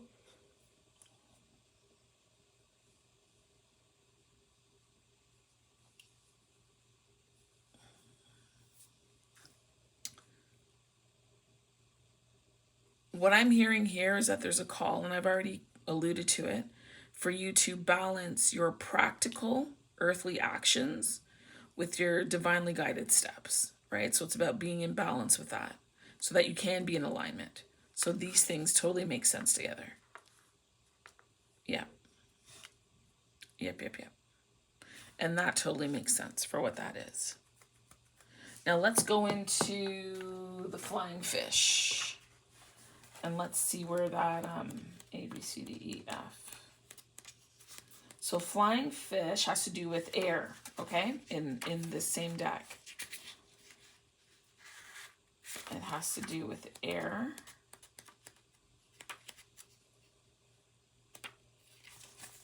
And air is about soaring. It's visionary. It's necessary for wider possibilities, expanded thought, and new creation.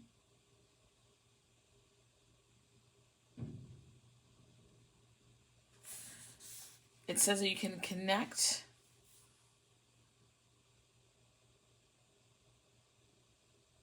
the air element, and that's interesting. This card is talking about connecting the air element with the earth element.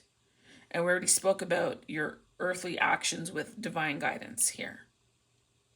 So there's definitely connection here between these cards.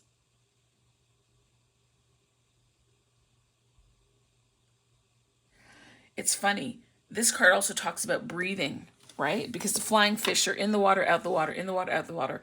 And flying fish, if you don't know, is a Bayesian ting, right? It's so good. So good.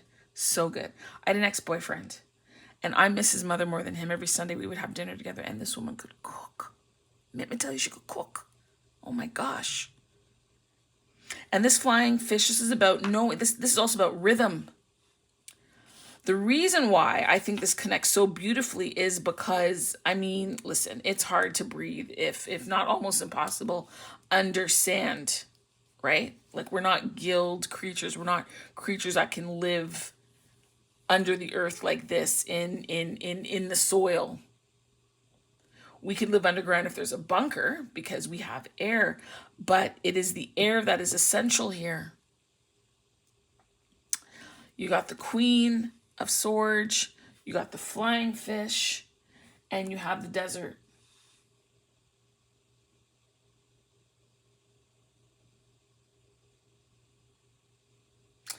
This air is essential. It's necessary.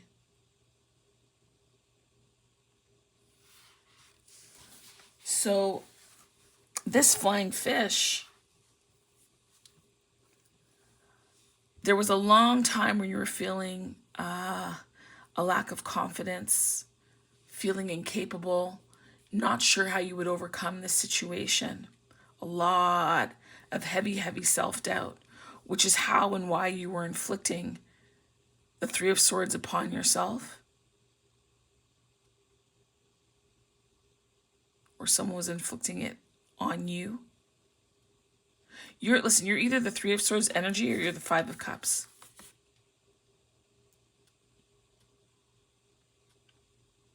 Either you're the one in the regret or you're the one affected by somebody's regret. Either way, if you're the person who is the Five of Cups inflicting or regretting, rather. Hold on. What are you saying to me?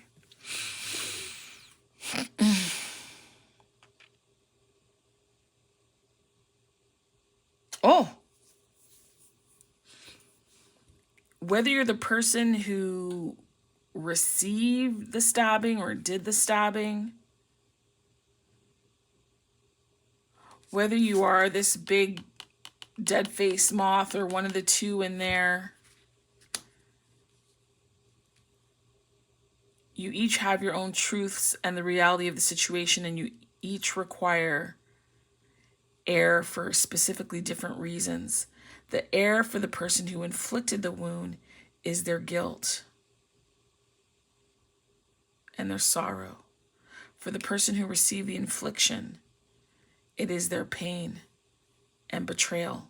My God, these are heavy. Like, jeez.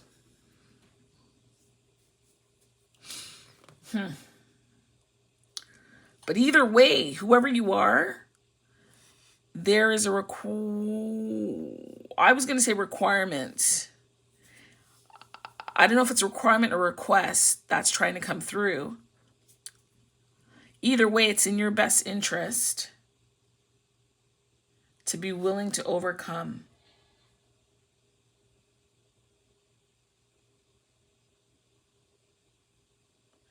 And regain confidence in your ability to discern and your ability to bounce back and your ability to overcome pain, accept it, learn from it, integrate it.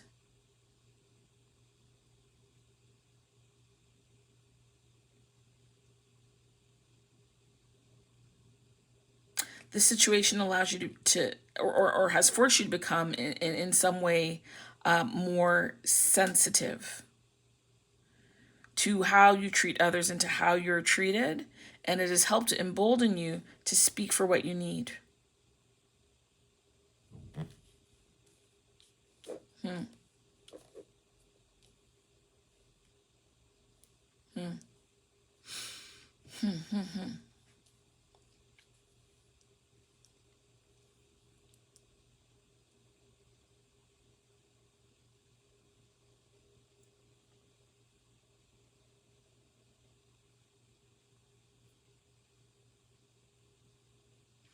It's also reminding you that this success of the flying fish, like they don't go, I don't know, I'm just going to say 15 feet in one bound. They take many leaps to get there. And both parties, let's say, will take many leaps to get there, to regain that confidence. That confidence doesn't come by thinking about it or dreaming about it. It actually comes from taking the necessary action steps. I want to say that. And on some level, you're going to have to step out into out of your comfort zone to find that courage. And I think that courage needs to be rooted in love.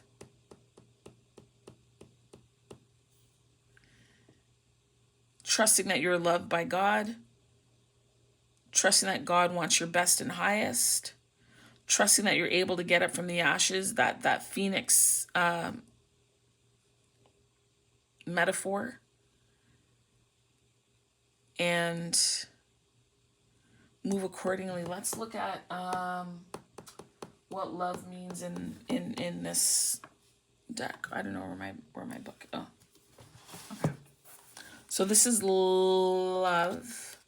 Love, a word that comes and goes. But do people really know what it means to really? That's a song by Kirk Franklin.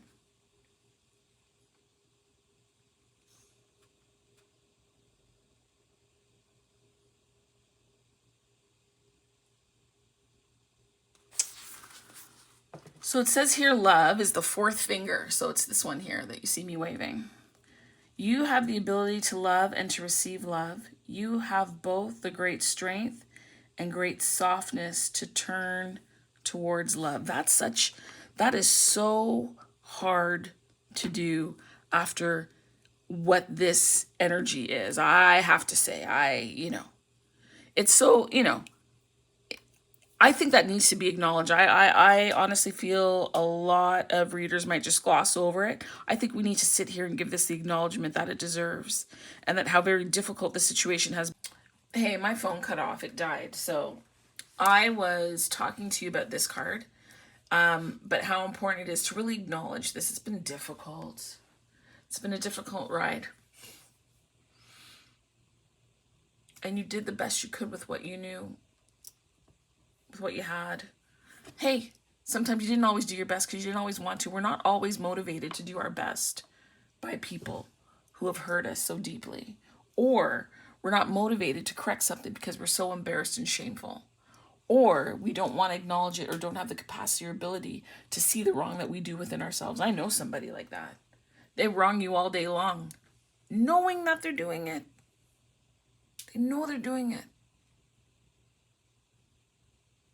But the shame is so heavy on them that they can't come and correct it.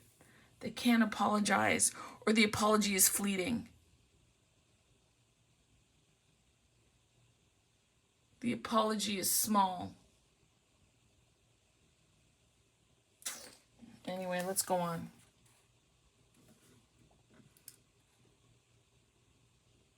So it's the fourth finger, right? When it's out of balance, it's signifying insufficiency, lacking, and numb. When it's in balance, it is abundant and overflowing. Which is nice considering that we're in the time of the gibbous moon, where it is full and it's ready, right? Because it's just before the full moon.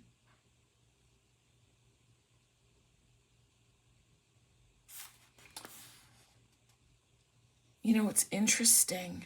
You might be interested in two piles because the first pile that I did talks about the vibration of fingers. Now we're going more granular into the fourth finger and toe, which specifically is about the vibration in love. This is so interesting.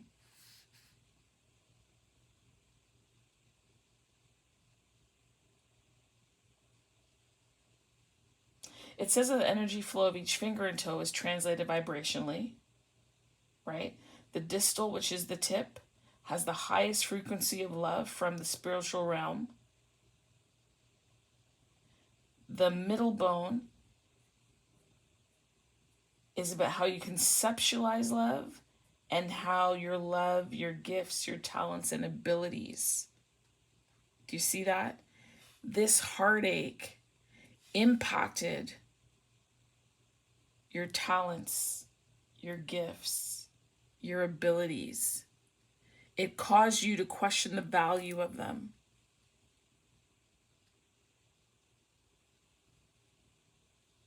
It caused you to reduce your expressiveness, your desire to be seen, your creativity. It stalled you for a moment.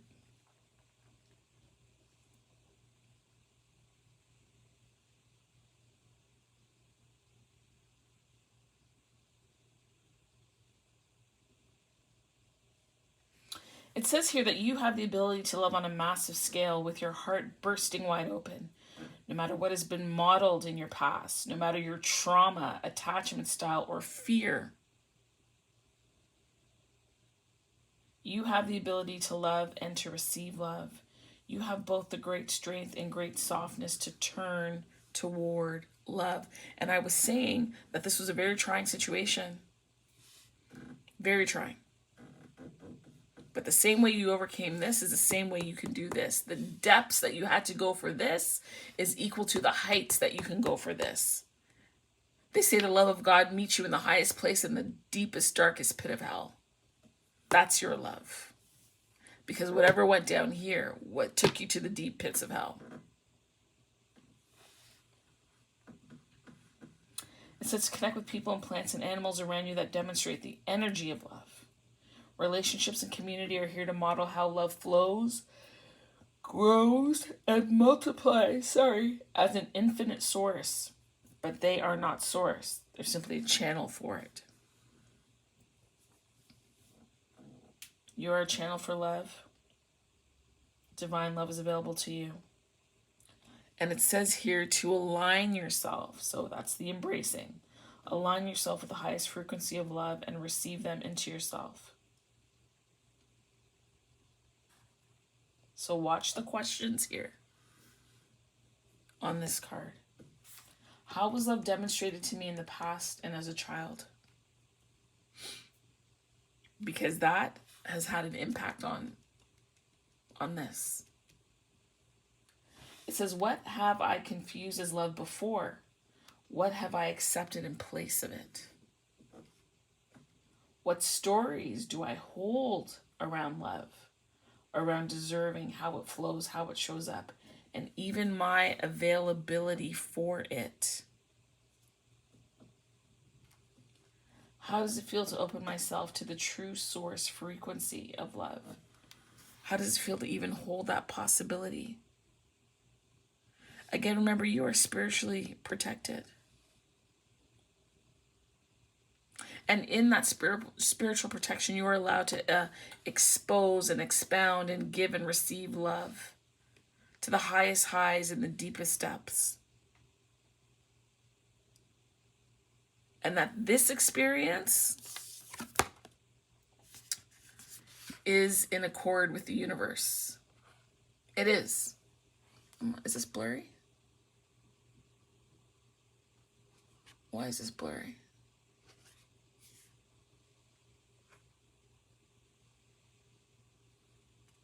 So, purple ray aligns heaven and earth, which is that 2 of Pentacles for me, and that embracing the flow. Your path is in accord with the universe, spiritual protection for creative expression. Now listen to that. Spiritual protection for creative expression. Believe it or not, while you were going through this, you were spiritually protected. Being spiritually protected doesn't mean you don't feel the pain, the hurt, the sadness, the disappointment. It does not mean that. It means that you will have company as you go through these things, as you go perhaps through your dark night of the soul. Know that you are not alone, that you will have help to make it through. And what is helping you through are your guides in truth and in love, helping you to take those leaps and bounds of faith, in faith.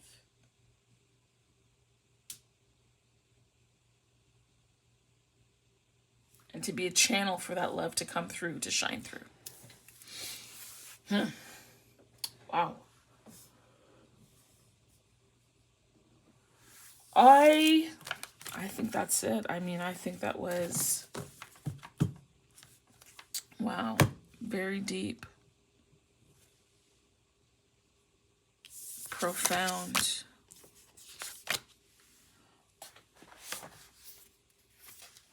The one card I did not read for you was the full moon in Gemini, about embracing the flow of life. And I think this is the appropriate way to close pile 2.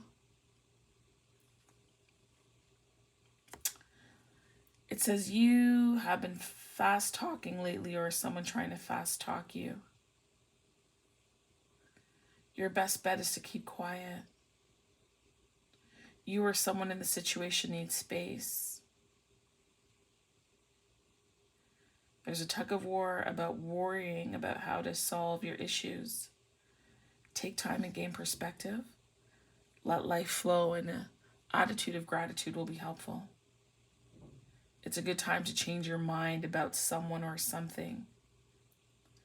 It says to manifest the balance, strike a balance between talking rings around people and seeing what they have to teach you.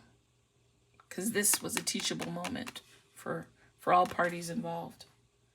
It says it's important to accept where you are so you can move to where you want to be. Again, divine timing.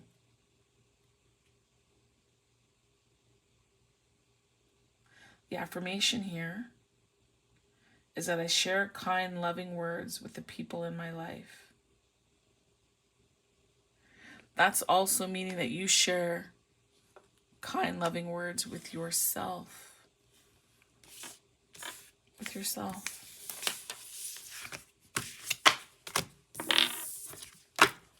And that was the desert. Okay. Now we're here for pile 3. And pile 3, your first card is the mirror. So something is being reflected back to you, or you're reflecting something to someone. And then your Moonology card is it's time to release negativity.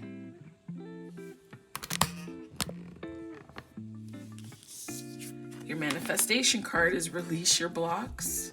Isn't that interesting? First quarter moon in Scorpio and full moon in Scorpio. And then we have our 3 other cards here. Okay. You know. Okay. Can I bring that in again? Maybe I have to go up. Okay. That's good. Ooh, I didn't mark the time. Oh, well, it's okay. I'll figure it out after. Okay.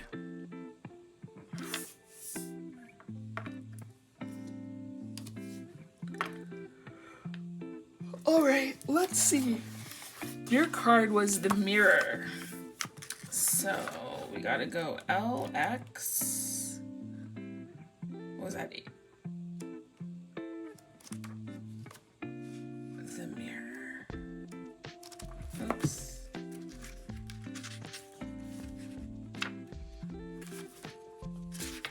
Okay, and let's just see what category the Mirror falls in this book. It is the tools. So these are about tools for you, okay? So we're looking at this. It says it's the reflection, the illusion, the looking glass.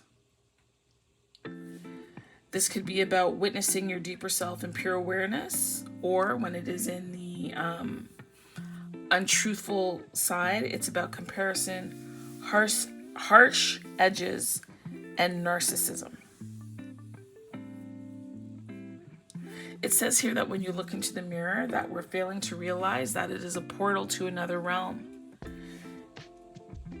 And that mirrors can shatter, flatter, distort, reflect, and project an image to us that we deem to be true. The energy of the mirror is all about self-perception, and when the archetype appears, we are in the mythic land of Narcissus, who saw himself reflected in a pool and fell in love with his own image.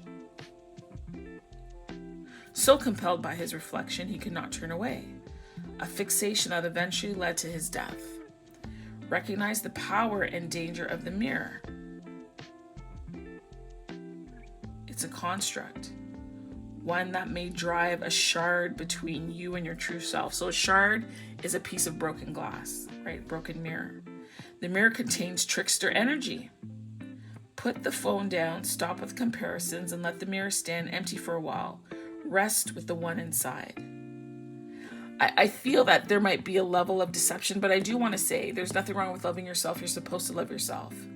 The difficulty, challenge, issue, problem comes in when you love yourself to perhaps the disrespect, discredit of someone else, and that takes on a different kind of energy. Right? So it's not about loving yourself. Yeah, you're supposed to.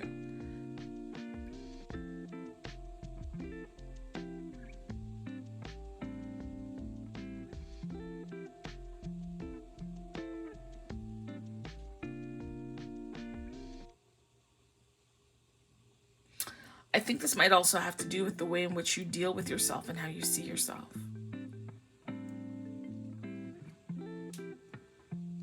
There's something to be said for looking in the mirror and appreciating all that you see, you know,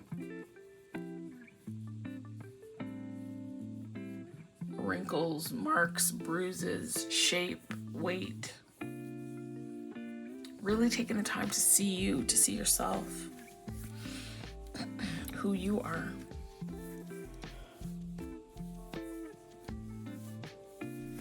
And there might be some components in, I was going to say how you're reflected back to you, but it's how you're perceiving the reflection that you might be communicating to yourself in a negative way. And that negative communication is a block, and it's impeding you from all that you can be, do, and have, and accomplish, and draw within.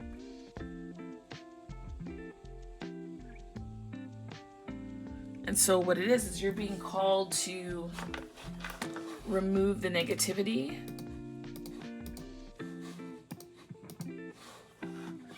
What is that? The full moon in Scorpio. I thought we had that.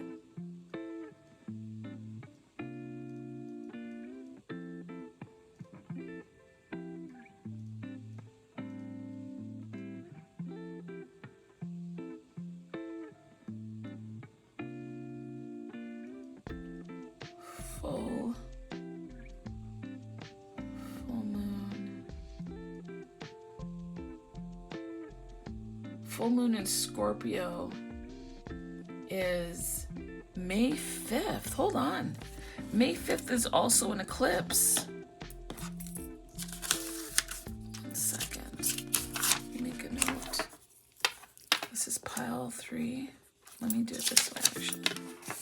That way it'll stay. Pile 3. May 5th. New moon. Scorp. And it's a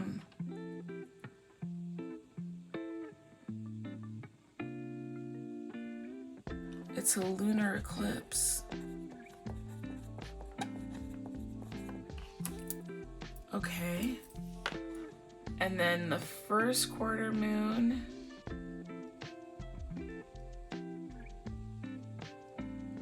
in Scorpio. First quarter moon.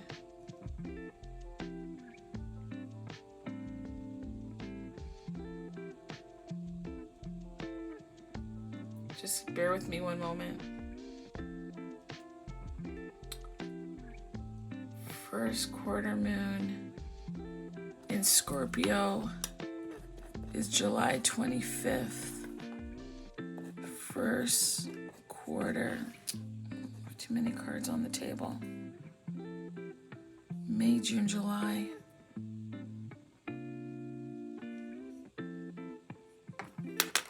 Yeah, so I feel that there's some introspection that needs to occur for you. It's time to release the negativity. Now, that could be something that you yourself are doing, right? Or it could very well be someone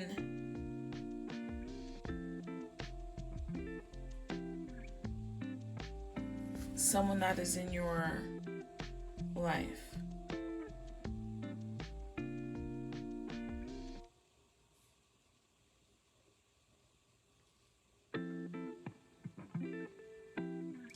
To remove any, I feel like toxicity. Whatever is in your life that could be toxic.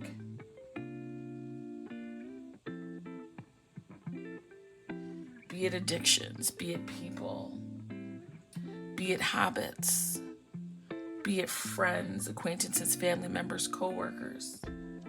It is incumbent upon you to remove yourself from that. I'm gonna pull this oracle deck. What is the connection between the mirror and full moon in Scorpio releasing negativity? What is the connection? I am using, by the way, where's the box? I'll just pull this because I'm going to need it. I'm using the Cantigi Oracle. Okay. So let's see if I can, these are pretty. The cards are pretty, the meanings. It's a really robust deck. So, the voice of the moon. I feel like this is a heart. I feel like this is, I would say, a baby. But we'll see. Let's see. What number is that? Number 9. The voice of the moon.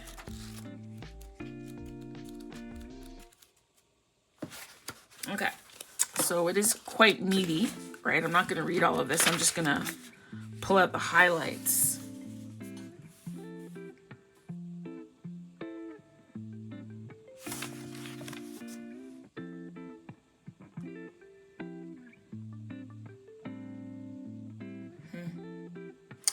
All right, so it says here, you wander alone through an extended night in an unknown landscape. Your world is opaquely illuminated by the moon, wide, round, and silvery above you. Your mind is weary from caution, consideration, orientation, and decision-making as you navigate through this beautiful but alien territory. A deep longing for a guide, or at least a companion, emerges within you. Just then, you step into a clearing where the moon bathes you in its cool glow. You feel as if it's gazing at you as much as you are gazing at it. As you observe each other, feeling of shared appreciation and benevolence emerge. And then a voice, sure, smooth as liquid, subtle, yet omnipresent as air, and somehow luminous, flows through your mind. Though the sound of the voice does not come from the sky or from any particular place, you know it is the voice of the moon, resonating in the ear of your heart. Is that an ear? Your heart is listening to the moon. Is that an ear? It's an ear. The moon is whispering to your heart. Your heart is listening to the whispers of the moon. It comforts as it illuminates each step of your path. Woo! Go left at the pine stump. Cross the creek. Slowly now. Climb up onto the boulder. You travel on, your mind at ease, and your heart nourished by this ineffable, ethereal friendship. I love this card.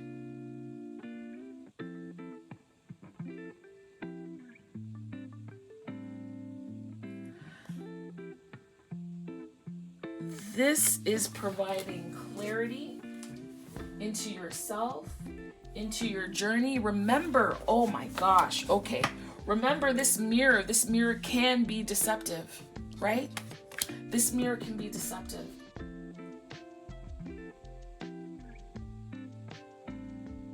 It can, I think it said about shattering and distorting and confusing and reflecting images back to us that we think are true, right? Or better yet, what we see with our eyes, we feel that we're seeing truth. What's interesting is when you look at this card, there's the sun, I'm going to say, in a piece of mirror, a shard, that is actually separating you and distorting what you see. Wow. Okay. Right? It's distorting what you see because honestly, this piece of glass should be reflecting the moon in it, right? If you hold it up, it should be reflecting what is across from it. It is not doing that. And this card said, be careful before the shard, the mirror, the broken. It didn't even say broken in the book, but I'm saying it's broken. Like, well, maybe it did because it said shard, right? And a shard of glass, a piece of glass, a broken piece of glass can provide distortion. For example, if you crack a mirror, you don't get the full image back to you as it is. You get lines and cracks through it.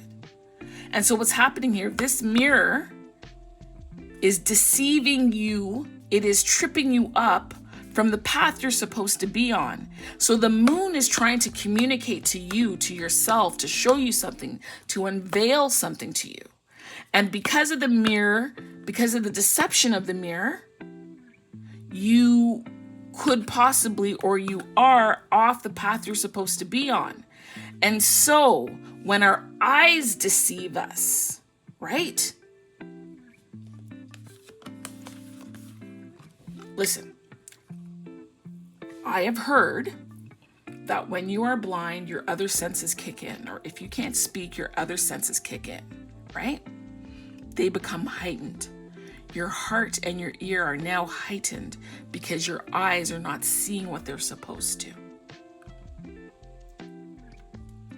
And so the moon is guiding your steps. It's almost as if you maybe are not going to trust what you see, but trust not even necessarily what you hear, but trust how the moon is guiding your heart, who is listening to it.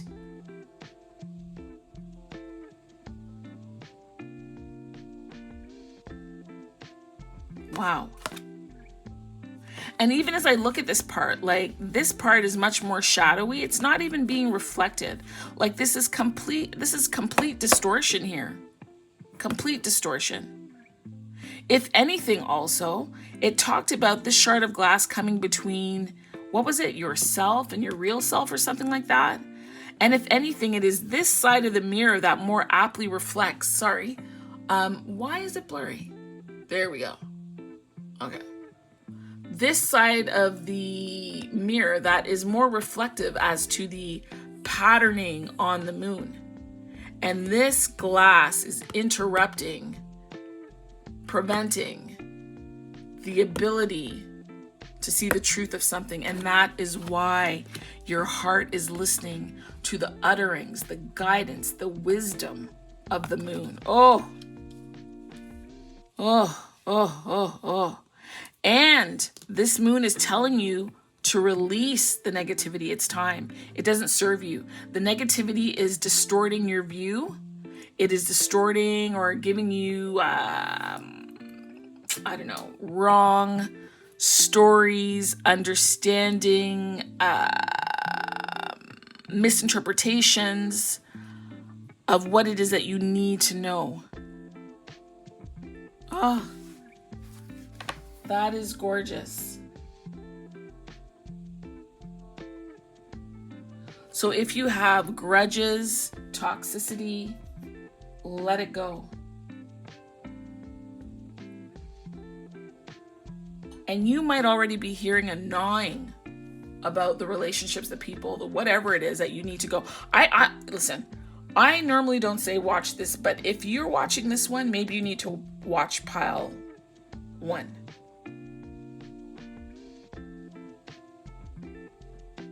Yeah.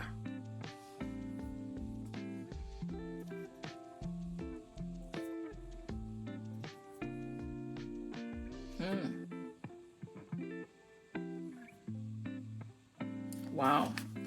All right, let's go on with this moon card. Sorry, that really, wow.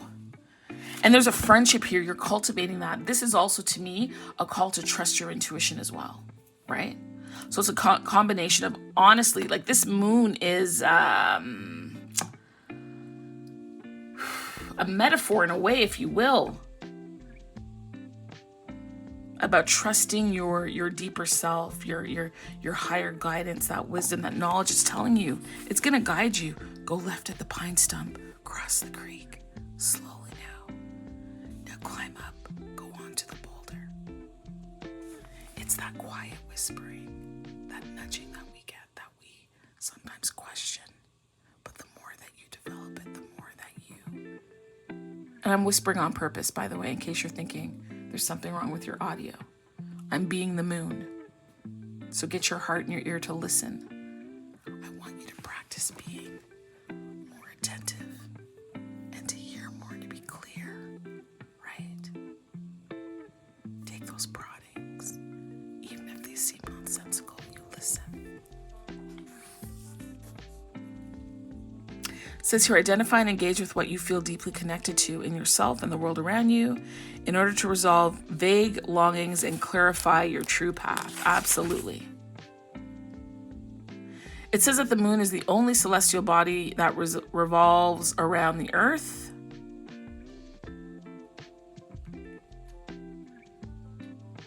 The moon informs your sense of belonging.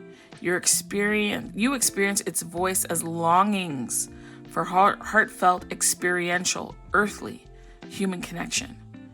And if you don't tune in clearly to the specific longings of this voice, you may feel only an undifferentiated longing and then seek to fulfill that uncomfortable sense of lack with some go-to gratification,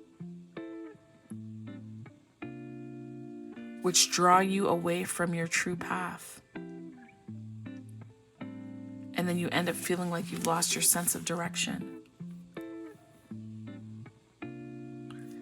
says connection is deeper than consumption. And you can't consume enough food, sex, social media, drugs, whatever it is. This is me now. And you can't distract yourself enough because that hungry hollowness remains.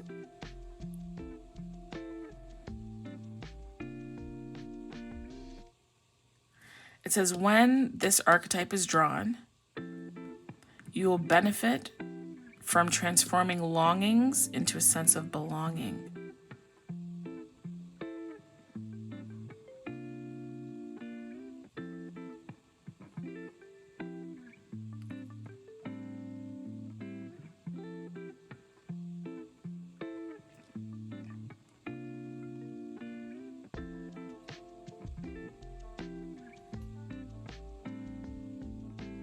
Give me one moment, I'm just reviewing this. Yeah, it's that sense of connection and the friendship being offered to you by your intuition, by your inner self, by the moon. That is going to help to direct you on the path. It'll help to orient you and give you direction. It is your compass.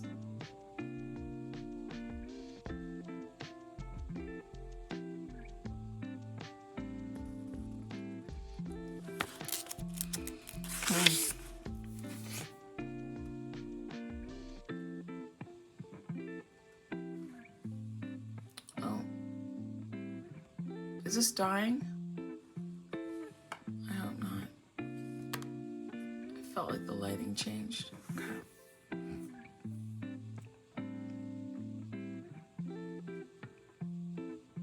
Yeah, this is just talking about like your ecological connection, grounding, you know, taking your shoes off, looking up at the sky, enjoying nature, all of that. That's pretty, and then that's funny, or not funny, but then here she is outside grounding, looking up at the sky, spending time in nature, right? So what will this activity bring? What will the following of your voice bring once you release these blocks, the negativity, the self-doubt, move yourself away from the distortion of the mirror? Diamond chakra. There's a diamond chakra. Wheel of fate. Signals time to realign and contemplate. Balance attained. Blessed outcomes ordained. Wow. Let's read that again. The diamond chakra. Okay, Google, where is the diamond chakra?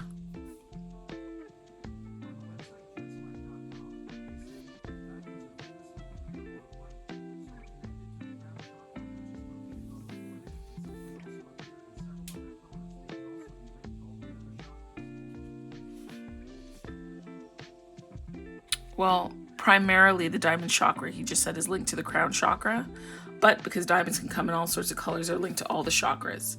I want to say, okay, sure, fine, but I think the important part here is the diamond chakra linked to the crown chakra. The crown chakra, the way in which we're thinking, normally for me, crown is the downloads we receive from divine, but because it is part of your head, because this is giving,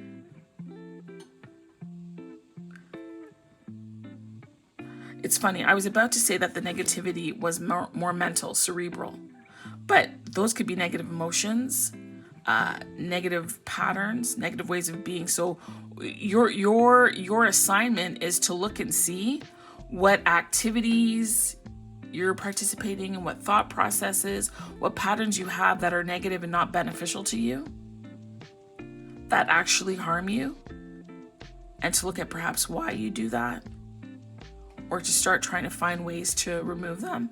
And I would suggest that you read Atomic Habits. I'm doing Atomic Habits right now because I want to be more consistent in my business and to make things easier and to only have on my plate the things that I'm interested in wanting to do.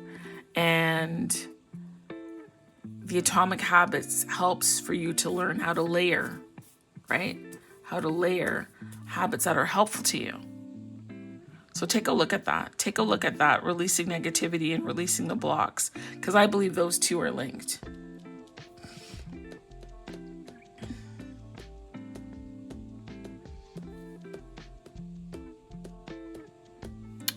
I'm wondering if I need to pull a card for this. To me, it's clear. I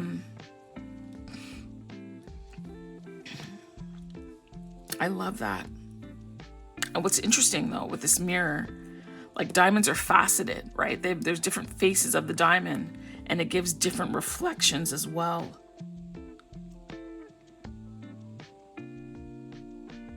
Blessed outcomes ordained. I love that. What time is it? Okay.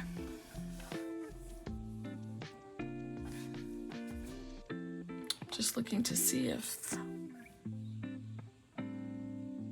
I'm hearing keep going. Okay. Oh, the lion.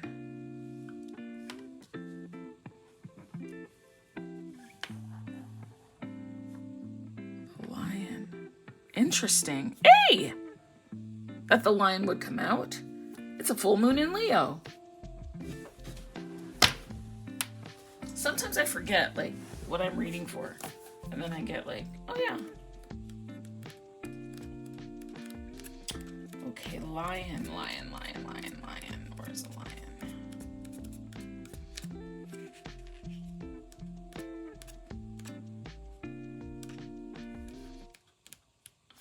Where did I miss it?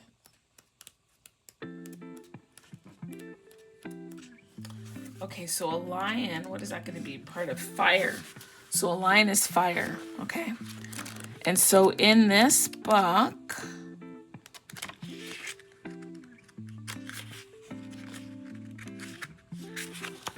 it's about expressing heat, transformation, destruction, bestowing life, determination, self-esteem, purifying stories that don't serve us,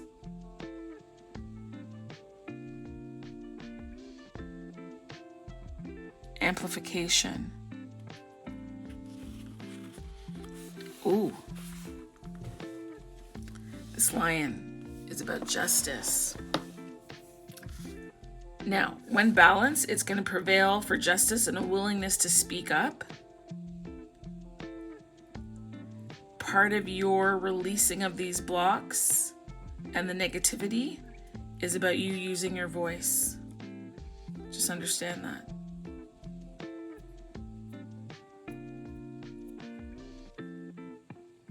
It's about you using your voice and following the voice of the moon. When you're in balance, it's a fear of disrupting the order of the old guard, meaning you would stay in the negativity. You would keep the blocks to prevent you from going forward. You would stay off your path. And that's not what you're supposed to do. So what is required to bring things into balance for you in order to release negativity in the blocks is to tune into your essential self, the voice of the moon, and envision a deep intellectual cleansing of, oh my gosh, with this diamond chakra. Tune into your essential self and envision a deep intellectual cleansing of all strong opinions living in your awareness. And I just told you that you need to go back and look at whatever it is, your thought process, your patterns, your indulgences, whatever is not assisting you. Atomic habits to assist in kind of rejigging things, okay? Maybe I need to put some more.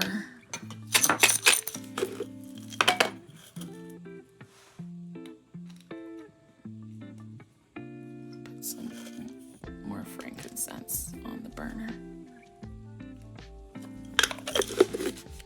Okay. Very interesting. So, lion is a native ruler of his tribal kingship, the apex predator of his territory. His prominent mane demands authority. His pride is ruled by balance. His message of prudence bellows for all to hear, a clear oracle of justice. He can be heard from miles away, and the force of his sound immortalizes his presence as emperor. Like all great leaders, Lion strives for peace and order within his domain with quick and decisive ferocity of his own innate grace. Lion is present when justice is required. Hardwired within our DNA is the felt experience of fairness and equity. And whatever this negativity and block is, it is not fair, it is not equitable. And fairness and equity is written in our bones. We sense when it's present and when it's missing. This knowing can be obstructed, so that's a block, by the interference of the world. People, places, things, thoughts, habits. And we might talk ourselves out of speaking the truth. I already talked to you about your throat chakra. Because of the false perception that our voice doesn't make a difference. Voice of the moon. Lion invites you to tap into the prevailing potency of his roar when advocating for justice. Okay? And so that advocating, remember earlier I was whispering to you, because that's you practicing learning to hear the voice of the moon, to honor your intuition with your own ear, your own heart, so that at some point in time, as you're going through this, as you're realigning and contemplating and working out your balance,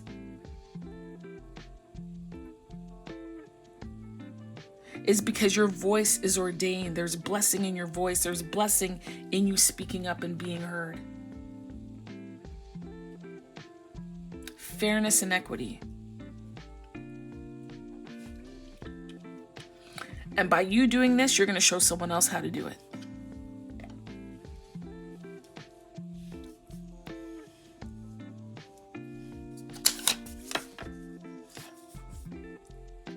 You're going to show somebody else how to do this. But you're going to go first.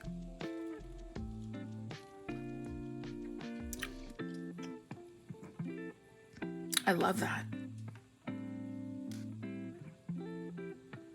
Speak your truth.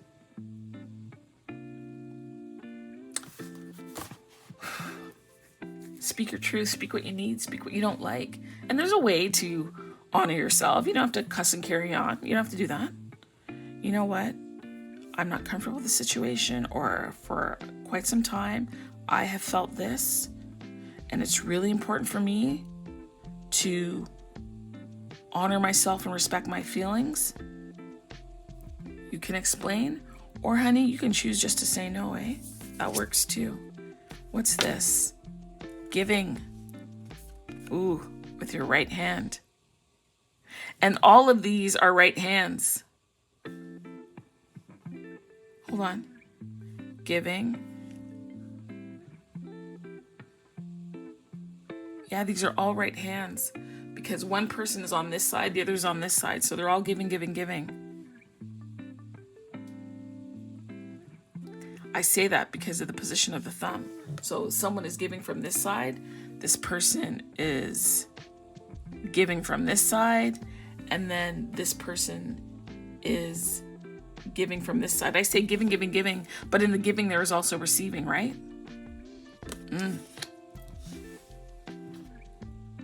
All right, so giving.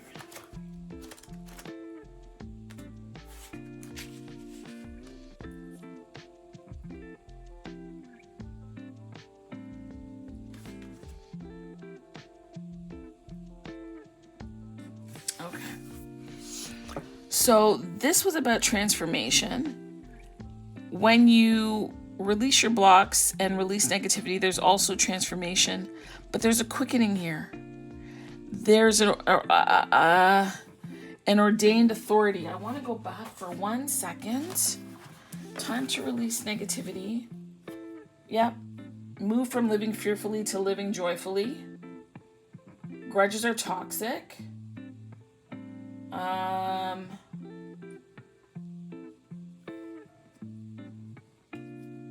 It says it's time for you to feel all of your feelings, right? And you might be embodying some toxic feelings. People could be toxic to you. You could be toxic to others, and you could be toxic to yourself. And then that first quarter moon, I just want to revisit that one more time. What was that? First quarter moon in Scorpio. Oh, I didn't visit it at all.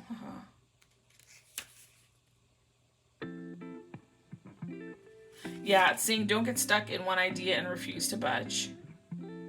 It says to push through your fears and other negative feelings. You'll need to dig deeper, and I've already touched on that. It says fear blocks us. It says clear toxic feelings around you and don't let pride stop you from showing how dearly you want something. And that it's okay to be vulnerable if you know the people that you're working with are trustworthy. It's also talking about a mental detox. Again, crown. And the stories we tell ourselves. It makes mention of the sacral chakra, which is below your navel. And that has to do with sex, which is interesting because I believe this card here talked about sex. I didn't say it, but it did talk about sex and your feelings. And it's about orange. Hold the card to your lower belly and calm the energies by incanting these words. So energies of the first quarter moon in Scorpio, thank you for helping me to clear out energetic debris so I can fulfill my potential. Your energetic debris could be mental, physical, emotional, financial, relational, right? Clear that out. Make the path clear. Clearing it out is also you clearing your throat chakra so that once you're comfortable following the voice of the moon that's guiding you, you're now able to give voice to it and speak very clearly. Let's get into giving now. All right. When you're in balance, you're flowing, individual, and unique. When you're out of balance, you're stingy and overgiving.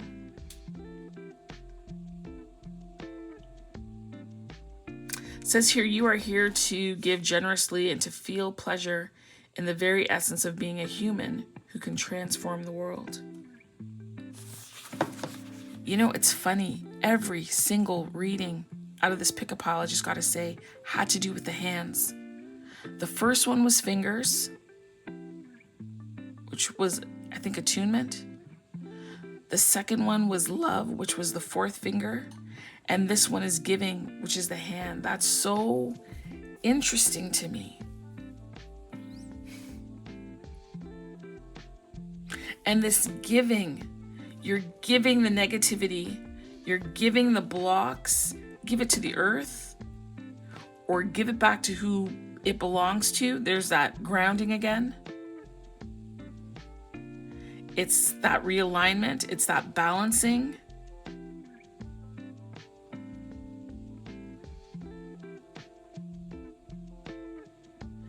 And it is fateful for you to do it.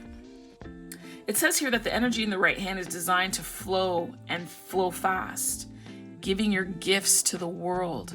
And that's why this mirror, the mirror is part of the block. Look, in order to overcome the mirror, the releasing the negativity and the first quarter moon in Scorpio, you need that. The voice of the moon is part of your diamond chakra, which is downloading to you that it is time to take justice, the lion, into your own hands and change that wheel of fate and help you now better align with who the moon and what the moon is trying to tell you, so that you can give back what is not yours, but also give your gifts to those who they should go to.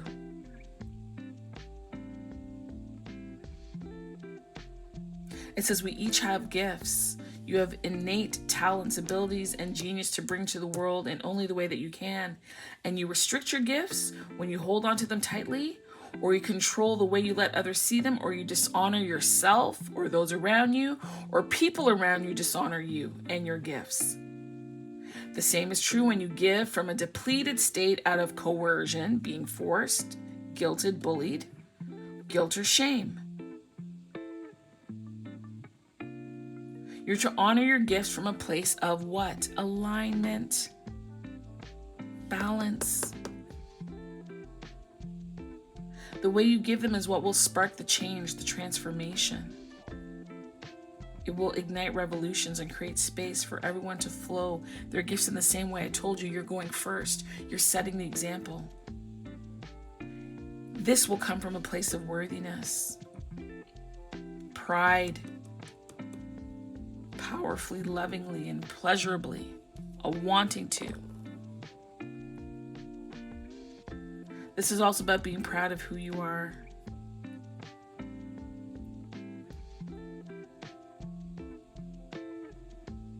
It says here that giving makes way to being.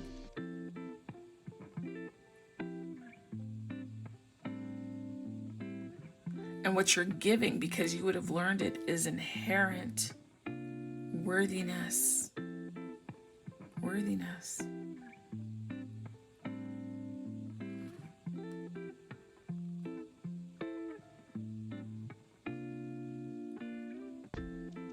So they've got a couple of questions here. So when I give from a place of misalignment, how does it feel? And how is it received? So how does it feel to you? And how would the next person receive that? When I give from a place of spirit or energy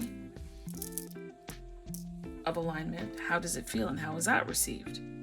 And which pathway is most challenging to confront or give from? Worthiness, pride, power, love, or pleasure?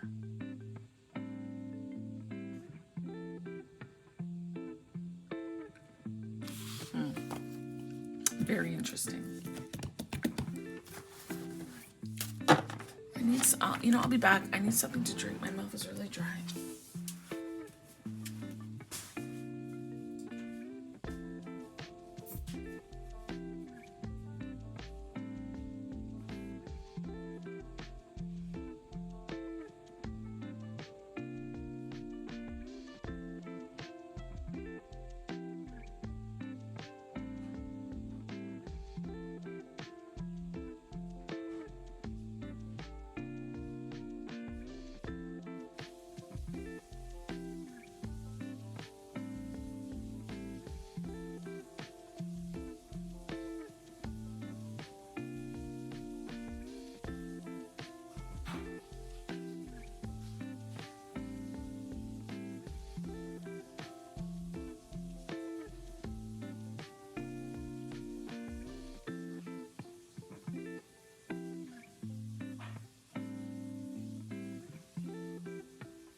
Okay.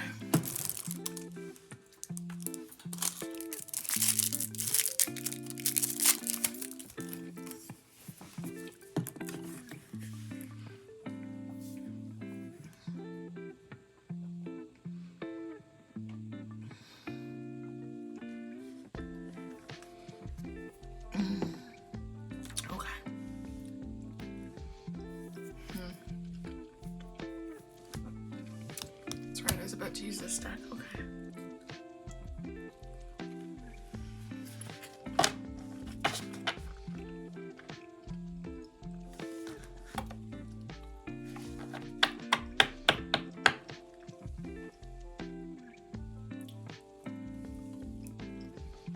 All right.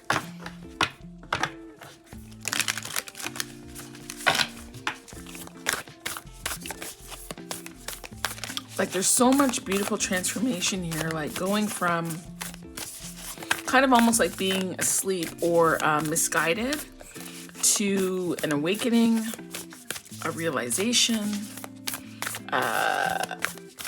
being in connection with yourself, receiving downloads, following the promptings of the Holy Spirit.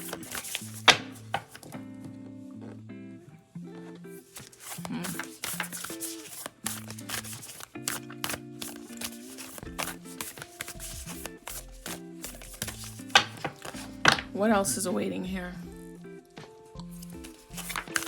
Because there's freedom as well, right?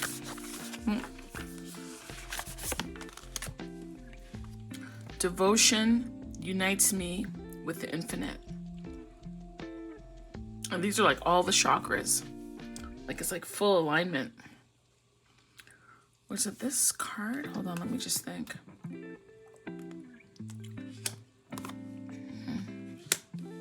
Let's read that.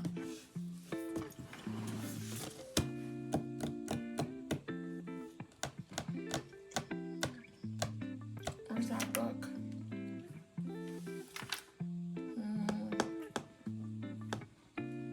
Oh, this? Yeah, there we go. Okay, devotion unites me with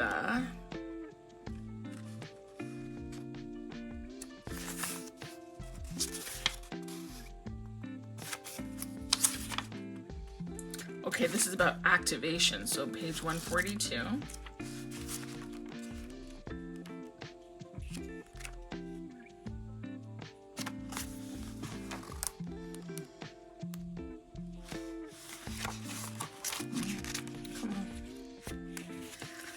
Wow. Okay. I'll just see something here. Now, I believe it was this, it's time to release negativity, was talking about sex and the sacral. So let me confirm that to see the link here. Yeah. So it said here that for some, however, this card has a totally different meaning. Your sex life can improve now if you make an effort.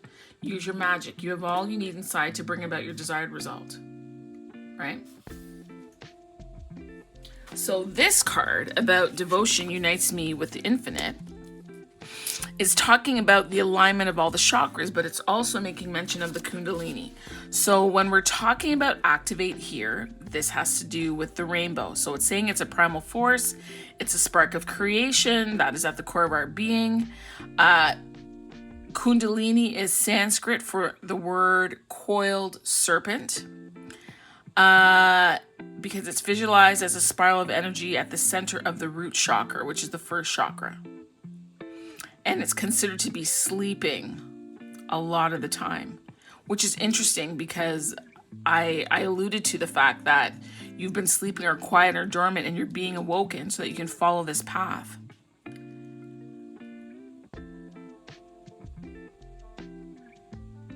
It's about tuning into the radiant qualities of our being. And remember, we talked about the qualities that you have and the gifts. And it's about the life force moving through the chakra. It's creating a rainbow light that fills the entire energy. And it can be perceived by those who don't consider themselves spiritual. It says these cards help us tune back to why we set out on the path in the first place. Okay, I was just like, where's the card that I had there? It sets us, puts you back on the path that you had in the first place. Because remember, we talked about being misguided. The moon's message was being distorted. So the heart had to listen to what the moon was saying in order to guide you accordingly and to sidestep some of these obstacles. Sometimes you don't even have to remove them. You either ignore them or you work around them. Right? And really this is about, maybe you're on the path, you got sidetracked, you got stuck in blocks, stinking thinking. Maybe you had a lot of hurts that moved you off the path. But here's the thing, you're being reawakened and reactivated. It says here, devotion is the energy of loyalty. It's a feeling of deep gratitude, love, appreciation for something or someone. When we devote ourselves to something spiritual, we break through all the blockages between ourselves and the divine. The mirror, the shard, the distortion is a block. A distortion on how we see ourselves is a block. The reason the devotion is so powerful is because through it, we allow consciousness to become one with whatever our focus is. Blessed outcomes ordained. Time to realign and contemplate. Today, the universe is giving thanks for your gratitude and love. It doesn't seek your devotion, but knows that allows you to unite with the infinite. That's wrong. That's a typo. With the infinite presence within. And that's the energy that can move mountains. That's the energy that can move out negative thinking. That's the energy that can move the blocks. When this card comes to you, whatever you're focusing on, your energy, it's supporting the expansion of your soul. The dedication that you're pouring into your projects is powerful and magnetic. When you are in this ecstatic state, focused state, you are aligned to the highest vibrations and will receive divine transmissions that will take you forward. So again, the divine transmissions from the crown, from the diamond chakra, through the voice of the moon down to you, so that you can sidestep some of the blocks and remove them entirely, so that you can get to your rightful place and continue to give your gifts and talents to the world. My dedication, your dedication to yourself, to being clear, to follow your intuition, and being connected to God, and being balanced, and utilizing your throat chakra and speaking, and having your actions match your talk, is how you show your dedication, which will then be supported by the universe, by God.